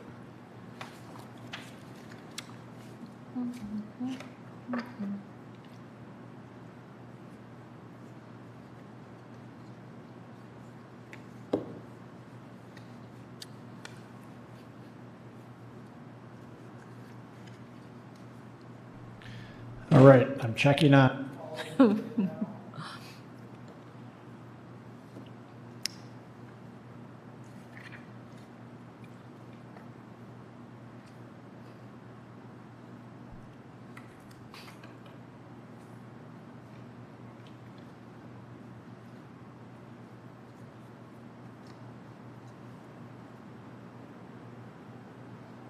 Okay, we have no call-in comments related to this request tonight. Excellent, thank you. So that closes the public hearing portion. Now is the time for discussion. I have some questions. Most of the stuff about the trails is not really before us. It's really this north-south portion that touches the slope. Is that basically it? I'm sorry, could you say that one more time? Well, he's got the map up here, and it's, got the thick trail, the thinner trail, but I think I heard that only like this slight north-south portion here, sort of middle leftish of the map, is really the only thing that's before us, because that's the only thing that really touches the slope, right? I'll let Ken clarify that. So what you're looking at. Like what I'm getting at is all this the other green basically is just indicating where new construction is or new improvements, and they don't really need us to tell them yes or no. It's that one section there that when you did the detail, I think a couple of slides up or a slide up, you said that one there, because you said, oh, this one that goes north to south just at the top here. Yeah. That's the slope. Like all the rest of this kind of doesn't impact, but that's the issue. That's what we're here about. I think that's the primary area. There might be 2 square feet up in the, where the trail just crosses the boundary between the city and the township. It's hard to tell from, I can't see it well. But just to clarify, like we're not approving widening trails. No. We're not approving putting in any of these other ones. It's really because that one kind of has to touch a slope. That's the extent of what we're here for. There's also in that loop that goes to the southwest, lower left, the existing trail that you saw, it's not very wide. Yeah. The side slopes adjacent to it are also within the protected zone. So we're going to touch that a little bit to get it from a 3 feet thing to 6 feet, maybe. But basically, the primary area is the one you a small portion of the overall project is what we have to worry about. Yeah, I think that's accurate. Thank you. I mean, that really answers my question about this thing. Anybody need any other discussion on this request before we move to the finding of fact? Anybody? Tony, you going to make a motion for the finding of fact? Yes. So, there's not going to be any more discussion. We can discuss before the vote, unless do you have any questions about it before we get to the finding of fact? No, I don't think so. Because I'm sure we'll all, have our say on why we want to do it or why we don't want to do it. Yeah. Okay. I move that the finding of facts for 3401 Nazareth Road, which shall include all information included in the notice of public hearing dated May 29th, 2024, and the agenda package staff have provided for this request. There were 30 notice of public hearing was sent out, 0 responses were received. And some of the facts that we had talked about, Ken had mentioned that, the trails were going to be extended, be wider, 6 feet wider. Also, we had talked about that, they were trying to get to these manholes and they were providing access to these manholes that haven't been provided access from before. They need to get to that, so that'll be a good thing. Also, the NFP board approved it, along with 4 other areas of approval. There'd be no trees movement.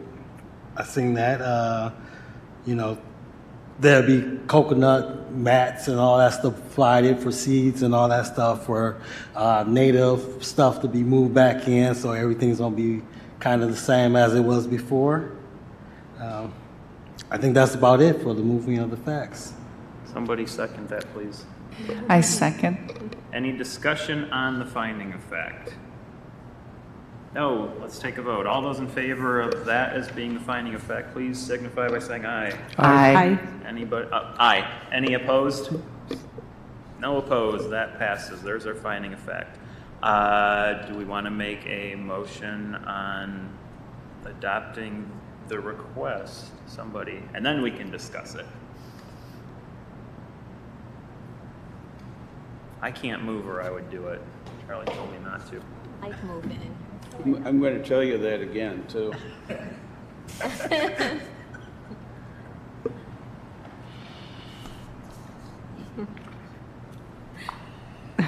I motion to adopt the request. I second it. Excellent. Any discussion? Well, my discussion on it is this. The staff report is pretty thorough as to my reasons. I don't need to reiterate them. I can just adopt them. And the only reason I asked about the amount of the work that affects us is just to point out that it is as small as is humanly possible for this particular project. And that's why I'm voting in favor. Me too. I love this project because I think that this is demonstrative of what I thought that the role of the Natural Features Protection Board was going to be, but I think this embodies this idea that we're working in collaboration with nature to make it be more expansive and better and easier for human use, and it's centering the land though and the preservation of the land, but it's doing like what's minimally necessary to be able to make us work cohesively to steward the property. I think it's a yes. The answer is yes, and I'm grateful for this case to be brought before us. Thank you. Anybody else? I'll be supporting this. The fact that it went through NFP, they approved it. He worked with Eagle, they approved it, and I certainly appreciate everything Southwest Michigan Land Conservancy is doing. Anybody else want to chime in? I think this is fantastic, and I will be voting in support. And I just love that the expansion of this and the inclusive nature about making things better and the whole, people in motorized carts and things like that will have more access, and that's what we're all about. That's good. You folks? Or Pete, you can just move on to taking the vote. We'll start again with Vanden Humber, Yes. Wark, Yes. Harrington, Yes. McReynolds, Yes. Hahn, Yes. Bowler. Yes. I count 6 in favor, 0 against. The request is approved. Congratulations, gentlemen. Thank you for your patience staying this long. Thank you for coming. If you haven't been out here, I highly recommend it. It's a great spot. Lovely. Can I just pull this out, you okay? Yeah, just go ahead and, go ahead and pull that out. I'll just close it out when I come down there. Well, that closes our regular Thank you. business, but we have other business. We do. I'm excited about this. I bought this on Amazon with some little tabs for Robert's Rules of Order. You would be proud of me. Oh, Lord. So you can take copious Thank notes. you. I don't know about that, but thank you. Copious notes. this, Pete. A handout. Yes. All right. I'm scared. I mean, I haven't read Robert's Rules of Order, but isn't one of the rules that you don't let the rules necessarily get in the way of a good discussion and meeting? Oh, is that really true? I don't know. That's Did the y'all way- learn that in law That's, school? no, we did not. Okay. I asked that before. I can. I don't know if you asked it before. No. of me, Okay. But no, they do not teach you Robert's Rules of Order. Because the only order in court comes from the judge. From the judge. All right. Okay, we have 25 slides, so I'm gonna try to That's make why- it to get a soda. That is why I did not at print them. Chick-fil-A. Oh, that's my favorite. I see. Mm. That's a big street. Yes. Okay. I'm gonna run to the bathroom while they're messing with the computer. No. What you got? And you got your soda too? Oh, you got water. Okay. I hear you. I understand. Did you try the soda at Chick-fil-A yet? Did I? Because I talked to you. It's the ice and the soda. That's not. You're not feeling it. You need your McDonald's. Okay.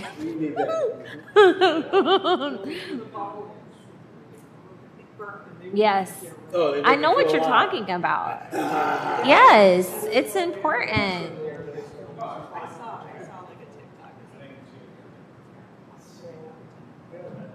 Thank you, Helen. Thank you, Helen. Guard the doors? Thank you, Helen. I understand. Do you get extra ice? Yes. Yes. I always get extra ice on everything. And that's how it is. Sometimes I just, you can really, I don't like the ice in it, because I like to go home. I like to have more. Of the soda, Go yeah. home And pour put y'all in on. 2 cups. Yeah, that's how you. Because if you take the ice out, You're it's talking about. It's true. That is true. I'm talking about. so they really rip you off, It takes away from the experience, though. which is true. But they know they can rip She you had off. that social.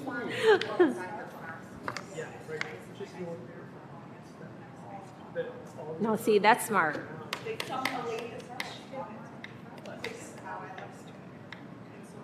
Ask for extra ice in the next cup up. They kind of, right. And And they, said no. Back in the day, we That's- used to that's go how you do to, that. That's smart. we used to go to a store, get a white cup with ice, just Yep, a cup. yep. And then go, Then you and then there, go yep. McDonald's or something, and then pour, you're like, oh, I don't want no ice, and then pour that in there, and then you're like, okay, I got some extra ice, pour it in there. Yeah. When I was pregnant with Tegan, I was like the Mountain Dew connoisseur. That's exactly what I used to do. I get a certain cup, extra ice. I had I liked hospital ice. Are you waiting for us, Charlie? we gotta wait for. Oh. Oh, yeah, he wants some. And then Oh, like, I used to- okay. All right, sure. and then pour the soda. You have to tilt the soda so you could get the bubbles still. Yeah, yeah. So that matters. You know, soda's a serious situation. Okay. It's Robert's Rules it's of a Order. thing. It is. Oh, did I make a motion to recess? Oh, Here we go. all right. Is this a part of the meeting? Professional development. Yeah, Is this yes, being this is part of the televised? meeting. Oh, okay. You can't just get up and leave. Okay. Are we on all right. tape? Are people Are we on YouTube tape? watching this? Yeah, yes, this is, yeah, this is, Here we go. yeah, the viewing audience is still watching, just to Oh, clarify. Okay. All right. There are- We're there are being probably- taped. there are All right. probably ones of people watching this. He know that. He don't see. Go ahead, Attorney right. Bear. Yes. All right, for those viewing who may not know me, I'm Charlie Bear. I am the city attorney of the city of Kalamazoo. And parliamentarian. Your board, as well as provide legal advice. The city of Kalamazoo has adopted Robert's Rules of Order as the rules of procedure for all the city's boards and commissions. Periodically, the city attorney's office has made a presentation on Robert's Rules. As a refresher for those familiar with the rules, or to familiarize members who may not be familiar with those rules of procedure. it came to staff's attention that we hadn't done one of these in a while. In fact, it's been like 13 years. So we decided maybe it was about time to do another one. Tonight's presentation, I didn't do this when I presented this to the Planning Commission last week, but I should have. The materials that you have in this presentation is based in a significant part on the presentation given by Clyde Robinson, former city attorney, 13 years ago. The rules haven't necessarily changed a lot, and Clyde's materials were quite good, particularly when we get into procedures for presenting motions. But I do want to give Clyde credit. When I started getting into Robert's rules, I wondered, who on earth is Robert and why did he write down these rules? Well, Henry Martin Robert was a career Army officer. He was an engineer, became the first chief of the Army Corps of Engineers. He was very active in church and civic work. He attended a lot of disorganized and chaotic meetings and decided there's got to be a better way to do this. So he went to the largest bookstore in town, which happened to be in San Francisco at that time. That's where he was stationed. Didn't find those particularly helpful, so he came up with his own rules based on the rules and procedures of the United States Congress, and the first publication of Robert's Rules of Order was in 1876. Why do we use parliamentary procedure? All the bylaws say we have to. Yeah. Is that a good reason? Well, it's a reason. It's not the best reason. Primarily, Robert's rules provide organization to a meeting of a deliberative body, like this one. A body that receives information and makes decisions on that information. Keeps things organized and moving. It provides an orderly, focused debate and discussion, resulting in a vote or decision of the majority. And it establishes a record for precedent or appeal. We'll get into that a little more later in the presentation. We are going to discuss the basics. Robert's Rules of Order are now in the 12th edition, 633 pages plus tables. This is intended and designed for boards, commissions, clubs, meetings of all shapes and sizes and makeups. Some needing more complexity, some needing less. Even according to the people that compile Robert's rules, say we're smaller boards, and the city boards and commissions are considered a smaller board. We don't need the complexity and the formality of all of the rules. So we can simplify things. In fact, the Robert's Rules people estimate that 80% of the time, a smaller board or commission uses maybe 20% of the rules. In my experience, 20 plus years dealing with municipal boards and commissions, I would say the percentage of rules used is probably smaller than that, and the time you use that smaller percentage is a little greater. So we're going to cover the basics, dealing with motions, deliberation and discussion of motions, changing motions, voting or not, postponing action, reconsideration of action, and then recessing and adjournment of meetings. Motions are a proposal to take certain actions. It's how business gets done under Robert's Rules of Order. We have two general classifications, main motions and secondary motions. The main motion is what introduces business. And knowing what a main motion is or going to be for us is usually pretty simple because we have an agenda, and that's our agenda items. Secondary motions introduce matters to be addressed before a vote on the main motion. They direct procedural steps, they can revise the motion, and address other matters. So because secondary motions deal with things that need to be considered before a decision on the main motion, they take precedence over the main motion and have to be acted on before the main motion. Robert's Rules divides secondary motions into subsidiary motions, privileged motions, incidental motions. I have listed in the slides a discussion of those categories and the motions listed under them and what precedents they fall in. Because most of those motions you're not likely to see or deal with very often, we are going to proceed down to slide 14 and start discussing main motions in the procedure for a main motion. To make a main motion, a member needs to be recognized by the chair. Once recognized, the member states the motion.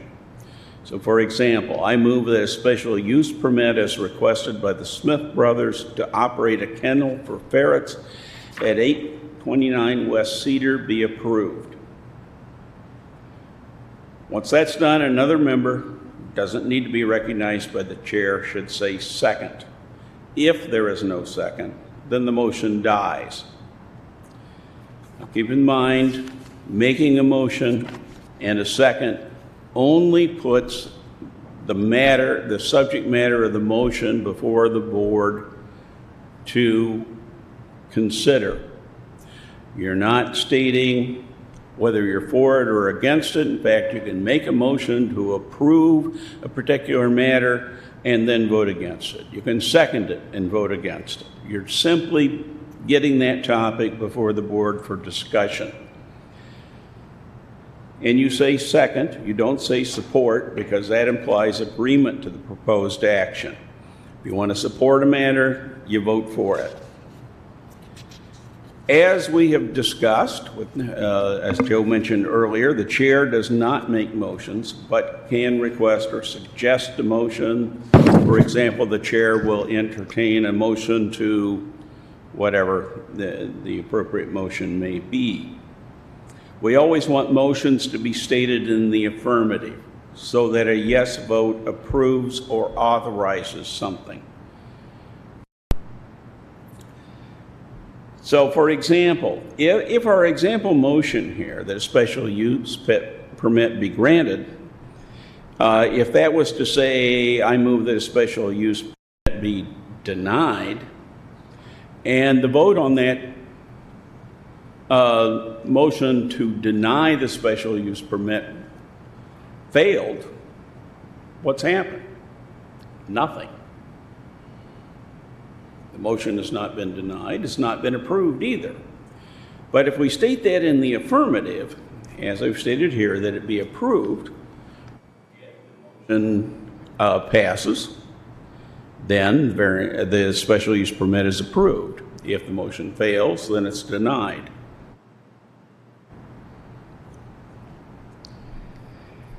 After a motion has been made and seconded, the chair should restate the motion. Under Robert's Rules, a motion can't be discussed until restated by the chair. The rationale for that is that it certainly makes it clear what is being discussed. It also enables us to keep an accurate record of what's being discussed. And we'll see in a moment how restating the motion can be helpful. The maker of a motion under Robert's rules has the first opportunity to speak on the motion, but need not do so. You may remember I said you can make a motion but not be in support of it. So if you made a motion that you're not going to vote for, then you may not want to speak. And under Robert's rules, you can't speak against your own motion. Deliberative bodies need a record to support any decision. So members in making their remarks should reference the facts that were presented, either in favor or in opposition of the motion. If debate is extending on too long, just the meeting is developing a life of its own, then there can be a motion to either end the debate or call the question. This brings the matter to an immediate vote. It requires a second and a 2/3 vote. Can anyone bring that motion forward? Pardon? If the meeting went on too long? Any member can raise that motion. Okay. Be recognized by the chair and make the motion. And then a vote, you have to have a vote for that. It would need to be seconded and then voted on. Can I ask a question? Or would you rather? I'd rather take questions at afterwards? the end, Oh, okay. All right. Sure. if that's okay. If you Yeah, can that's fine. write Yep. it down. In discussing and deliberating a motion, I think it's important to remember that our boards and commissions are almost always functioning as a quasi-judicial body with quasi-judicial authority. Quasi-judicial authority is the authority to hear evidence, make decisions, and issue rulings that resemble judicial functions. In carrying out that authority, you are striving to provide due process of law. Due process is a constitutionally guaranteed fair procedure. And that really requires considering only the evidence and testimony received at a public hearing on the matter. We should remember that there are standards for decisions. Almost all decisions that our boards and commissions make have standards. You are familiar in this board with the standards for making a dimensional variance and a use variance. Your discussion should consider and discuss how the facts and evidence, the testimony received, apply to those standards. You want your discussion and decision to be objective, that is, based on the facts, versus subjective, based on feelings or emotions. By doing that, you're demonstrating impartiality. And impartiality is essentially required by due process. Due process requires an impartial tribunal. If you are following the standards and discussing the facts based on those standards, if the matter is appealed, the judge is going to look at that and say, well, followed all the standards. Yeah, they took facts presented at the hearing, applied to those standards, and probably conclude that you did everything right and your decision is going to be upheld. As far as establishing precedent, if we have a clear decision that applies the standards and the facts, we get a similar situation at some time and we go through and the facts are laid out, we're able to distinguish in what way the new matter is similar or different. Because many times a subtle change in the facts can lead to a different decision. And that can, by having a good record there, that can allow you to distinguish a prior decision. if the facts are different. Often there are times when we need to make changes to motions. Changes can be made in two general instances. One, before the chair states the motion, or after the chair states the motion. Before the chair states the motion, the maker of the motion can seek to make changes by either withdrawing the motion, which if it's withdrawn, then there is no motion, the motion dies, or withdrawing the motion and restating the motion. If the motion is withdrawn and restated, then the original second can accept the restatement or withdraw their second, in which case a new second is required. There's no discussion and no vote. If the motion is restated, then that becomes the motion. The chair states the motion is restated. Other members, before the chair states the motion, could suggest one or more changes to the motion or the motion as restated. Now, this should be limited to minor changes for which it is unlikely that there will be a difference of opinion. Say, for example, the address on the motion that we given here was 829 West Cedar.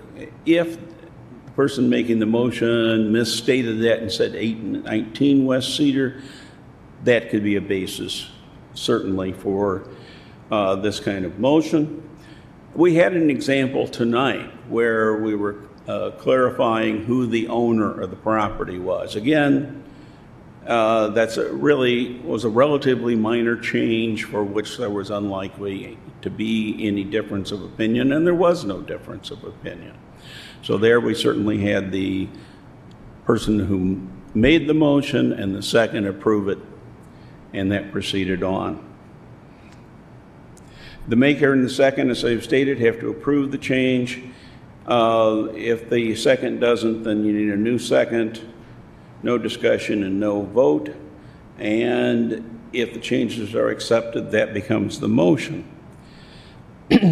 That procedure in a small body like this can be used after the chair has restated the motion, to make minor changes. There's not always a lot of time between the second and the chair stating the motion. Otherwise, after the chair stated the motion, then you need a motion to amend the motion.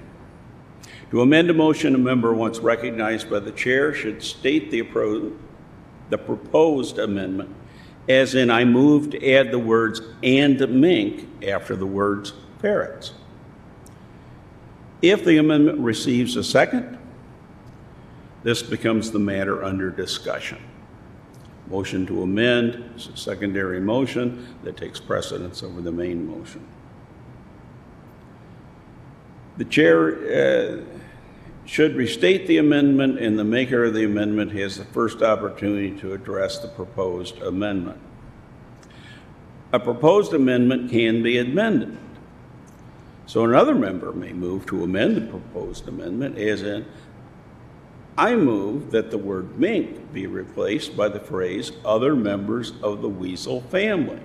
If seconded, this becomes the matter under discussion. So now we essentially have three motions that are out there. Robert's rule says an amendment to an amendment takes precedence over the motion to amend and the main motion, so that gets discussed first. By restating the amendment, or the amendment to the amendment, it makes it clear what's being discussed, so that we don't get confusion over, are we discussing the amendment, are we discussing the main motion, are we discussing the amendment to the amendment? Once it appears there's no further discussion or there's a motion to end debate approved, then the chair calls for a vote. The chair should state the motion being voted on, as in, all in favor of replacing the word "mink" with the phrase, "Other members of the weasel family say yes, all opposed say no." So we're dealing with the amendment to the amendment here. I'm suggesting you say yes and no. I and other things are antiquated terms. We don't need to use them if we don't want to. Yes and no is sufficient. So we have a vote. Chair announces the results as in the motion is defeated. The question before the board is an amendment to insert the word mink after the word ferret to permit kenneling of both types of animals at 829 West Cedar. Is there any further discussion? So if there's no further debate, the chair calls for the vote. All in favor of inserting the word mink after the word ferrets to permit the kenneling of both types of animals say yes, opposed say no. Once there is a decision on the amendment to the amendment, you proceed straight to the motion, then you vote on that. The chair announces the results. The motion is approved. The question before the board is whether a special use permit, as requested by the Smith brothers, to operate a kennel for ferrets and mink at 829 West Cedar be approved. So, once the motion is amended, then that amendment becomes the motion. Members of a public body have a duty to vote on all matters coming before the body unless a member is conflicted due to personal, financial, or fiduciary interests. Members should not abstain from voting on matters unless conflicted, and the conflict should be clearly stated and reflected in the minutes of the meeting. So, for instance, in the example that we've been discussing tonight, if a member held a familial or financial interest in the Smith brothers kennel, or lived within 300 feet of the noticed area, the member is conflicted and should not participate in the discussion or voting on the matter.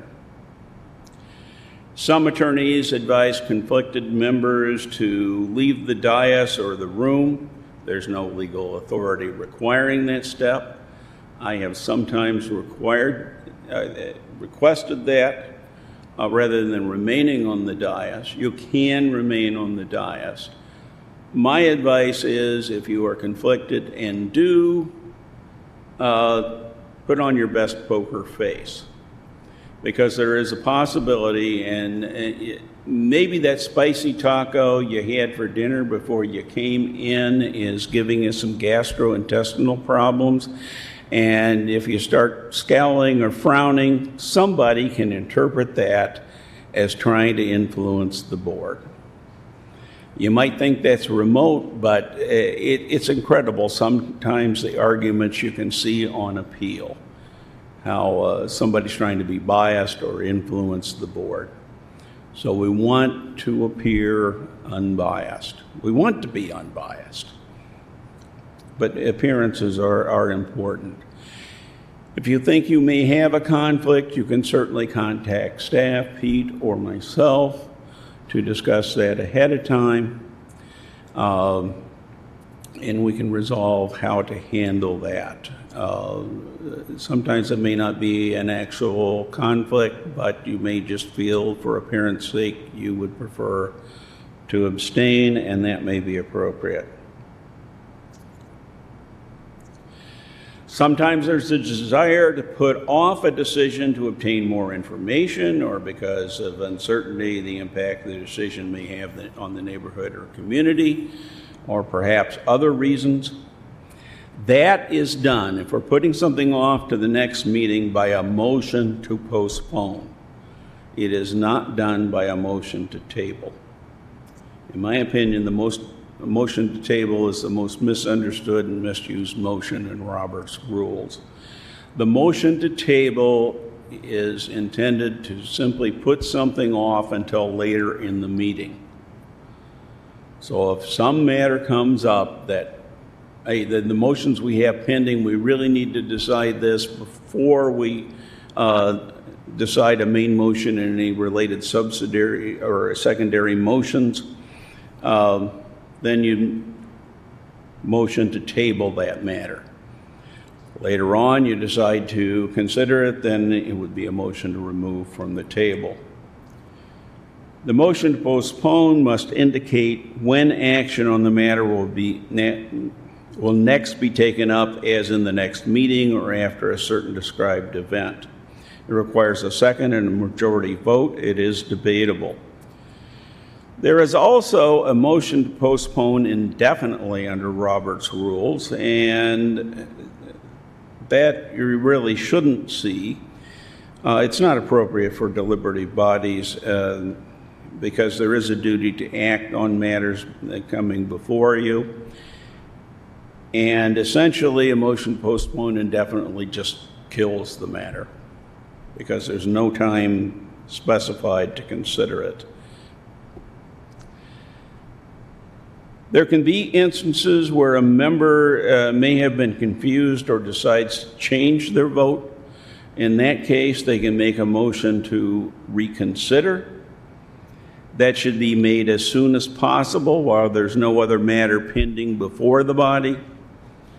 And only a member who voted with the majority or the prevailing side may make a motion to reconsider. It has to be considered before the body takes up the original matter again.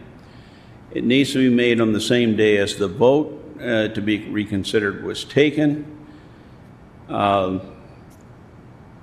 If that was taken up at the next meeting, it would probably be prevented, particularly with the Zoning Board of Appeals, because it could not be applied where provisions of an affirmative vote or have been carried out or something has been done that can't be undone. In a month's time, somebody's probably acting on your decision.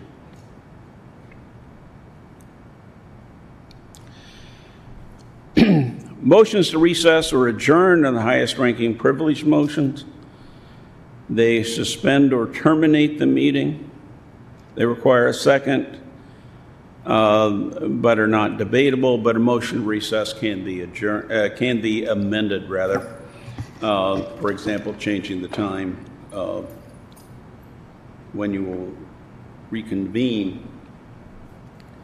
In most cases, the need to recess or adjourn is apparent, and the chair, unless a member calls for a point of order, may use his prerogative to call for a recess or adjournment in a meeting. Now, a point of order is used when a member feels that the Robert's rules are not being followed. So in this example, a point of order would likely be someone desiring a vote on the adjournment or the recess. Unless examples of how the chair would do that, the chair could say, unless there is an objection due to the length of the meeting, we'll take a 15-minute recess and reconvene at 9:50 p.m., or there being no further business before the board, this meeting is adjourned. Of course, the chair of the board can always prefer a motion and vote to recess or adjourn. And under the Open Meetings Act, any adjournment more than 36 hours requires the adjourned meeting to be renoticed. Any questions? Yes. Beth has a question. You had one earlier, you start. Okay. I felt kind of bad, but you know when you were trying to get somebody to second, and the reason I don't, and you did a great job, I've got to have a script. It's counterintuitive to me at the end of the discussion when we're getting ready to vote. It just seems to me like you would say, oh, at the close of discussion, I make a motion to vote. But you're not. I suppose technically somebody should make a motion to end the debate and we vote on, or end the, whatever it was called. Or the chair can observe, is there any further debate? Seeing none. But I think maybe we have a vote. Gary's question was, you were asking that, which was, if it's going on too long and we're just sort of repeating ourselves, can I just jump in and like move to end the debate? Yes. But if it's sort of hit a lull, you're saying the chair can just, yeah, we're done debating. Let's get our Correct. motion out here. And I think in most cases, everybody's pretty much had their say. And technically, under Robert's rules, everybody gets the opportunity to speak twice, and nobody can speak the second time unless everybody else has spoken. Have we ever rigidly followed that rule? No. Not yet. I don't know that it's necessary to follow that rule as long as everybody has the opportunity to speak in this size of board. In most cases, I think that works fairly, maybe less formally. But then again, making sure everybody has had the opportunity maybe demonstrates that sometimes, some of us are more talkative than others. And I'm not naming names or pointing fingers, but, we don't want it to appear that one person is just dominating the conversation and everybody else is going along. Everybody has had a chance to speak and express their opinion. For the most part, it seems, and I may be off base, we can fudge the rules a bit on most of these things as long as we get the motions stated properly and vote on them properly. Right, and so that go through your deliberation, develop your facts, apply your standards. Right. We can be a little. We don't have to be fussy on the I recognize so and so and all. As long as we get a couple of these things like dead on, we're going to be good. But obviously, it would be preferable to keep things orderly. Well, Robert himself said that he didn't consider his rules to be a rigid guide that had to be followed precisely on every point. He intended that to be a guideline. And as I mentioned earlier, the Robert's Rules people observe that you can be less formal in a smaller board. Sorry, I took over your question there, Beth. I apologize. Okay, no, it was a good question. I need to write down exactly what Allison said. So when we get in that situation again and the discussion is over, and then Joe prompts us, what are we supposed to say? Just say second. No. You don't have to restate the motion. You just second the motion. But it's like we're having the discussion. Sure. And now we're done. So we've hit the lull, and right. Somebody please make a motion, and if nobody seeks recognition from Joe as the chair, then Joe can say, I will entertain a motion to, or can I have a motion to, whatever. Right, and I picked up on your cue, but I didn't know what to say because a motion, it doesn't make sense to me because why are we making a motion on a vote? I wait for Pete to say. Yeah, well, we don't have to necessarily make a motion on a vote. You can just call for the vote. Well, we need to have the motion. What's the We phrase? need to make the motion to, the finding of fact. Right, That's I got gotta be that. motion and seconded, and then we need to have a motion to approve That would be the main XYZ, motion. and then we need a second on that, and then I can just say, take the vote. Okay, and that's what confuses me because a motion to approve to move to a vote? I mean, sorry. and that's why. I tend to shortcut down to the motion to approve the request or whatever it is. Yeah, so what Beth is asking about, you're talking about the statement in here where it talks about the chair should restate the motion before asking. But if there's no motion vote. asked for, I can't somebody's got to make a motion, and then yes, I should. Okay, and then second, and then I should say the motion, blah blah blah, is whatever. Please take the vote. You don't need a motion to vote. No, you're calling a vote on a motion that's already been made. But we have to make the motion Yes. Yeah, well, you can't vote unless you got a motion. Absolutely. Right, You gotta have something but you to vote say, on. I need a motion. Right, so I'm And- saying I need a motion so that we can vote on something. Right, but then Allison So I guess I said, should be clear and say, I would entertain a motion to approve whatever this is, and then Yeah. somebody would say, I move to whatever. right, but we Exactly. don't want to Somebody's gotta approve it because But you have to, but. Because you- Pete says, okay, I'm taking a vote, and then we approve No, or no. not. So what are we No, approving? That's why I don't say anything. You're misunderstanding the use of the word approve. I'm saying, let me pull out the one like. See, and that's Does why I some- just would some- don't. I need a motion to approve ZBA number 2406, whatever. Somebody please make the motion. Right, and we can't approve it because we got to vote. So you got to, somebody's got to make the motion, somebody's got to second it, and then we can approve it or not. That's a lot of activity. Then, Well, when I you- just hold don't on, like the just- word approve, because we're not, the voting either approves it, Right. and but that's you- why I just The don't. voting approves it, but you have to make the motion to approve it so that you can vote on The motion to approving it. approve the Yeah. vote? No. Going back to the Well, you're example. leaving out the discussion. I'm leaving out the element, Yeah. no, you're right. We make the motion to approve, discuss. I suppose you're right. I can just move straight to the fine, we're at an end, let's take the vote. And it flows pretty well. You wait for comments to wind down. Right. Pete, we're ready for a roll call vote. Or, or what this is implying here is you could, if it was a confusing motion, you could restate the motion and then say, we're ready for the roll call vote. I think generally we're doing it right. Okay. And Yes. Charlie stops us if All right, well, if that's we're what I just messing up. did. Okay. We're generally. And it's- You did a nice possible- job saying the vote to, Yes. motion to approve.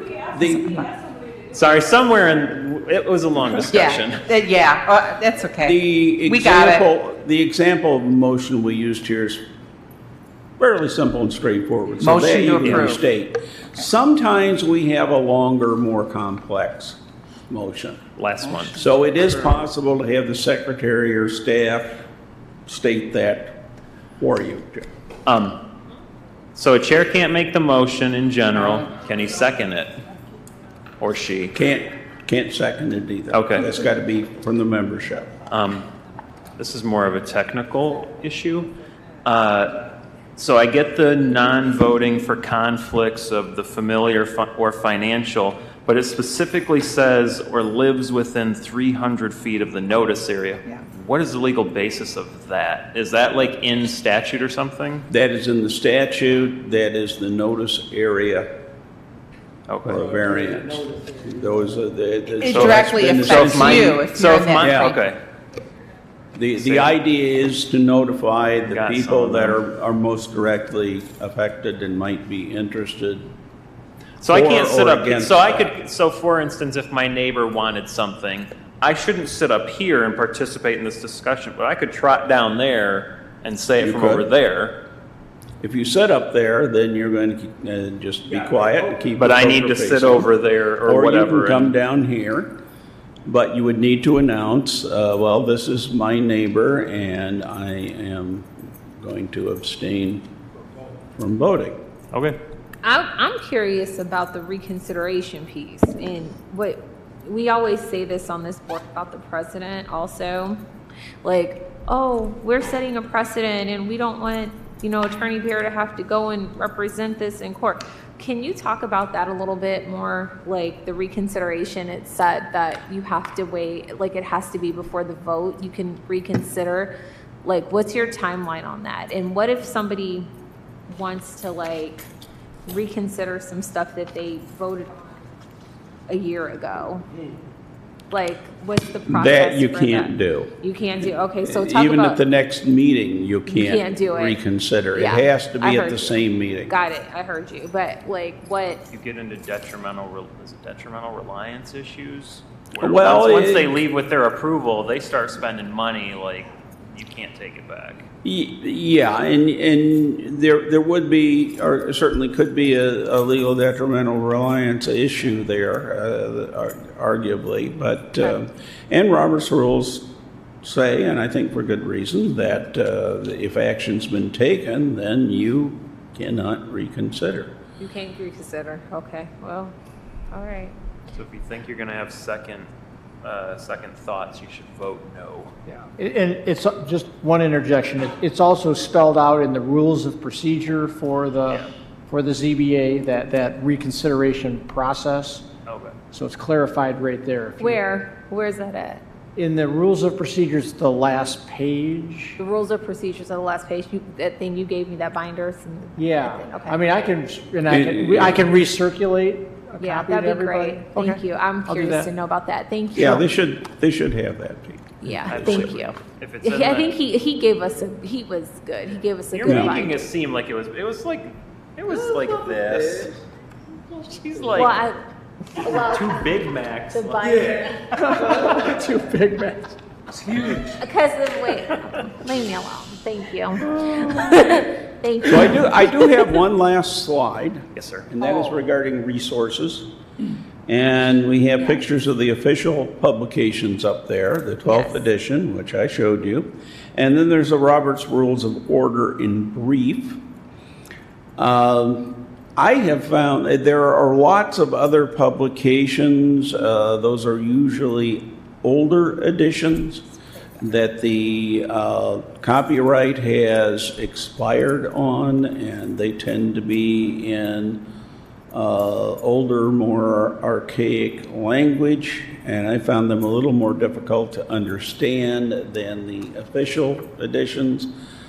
For additional resources, probably the Robert's Rules in brief is all you need and more.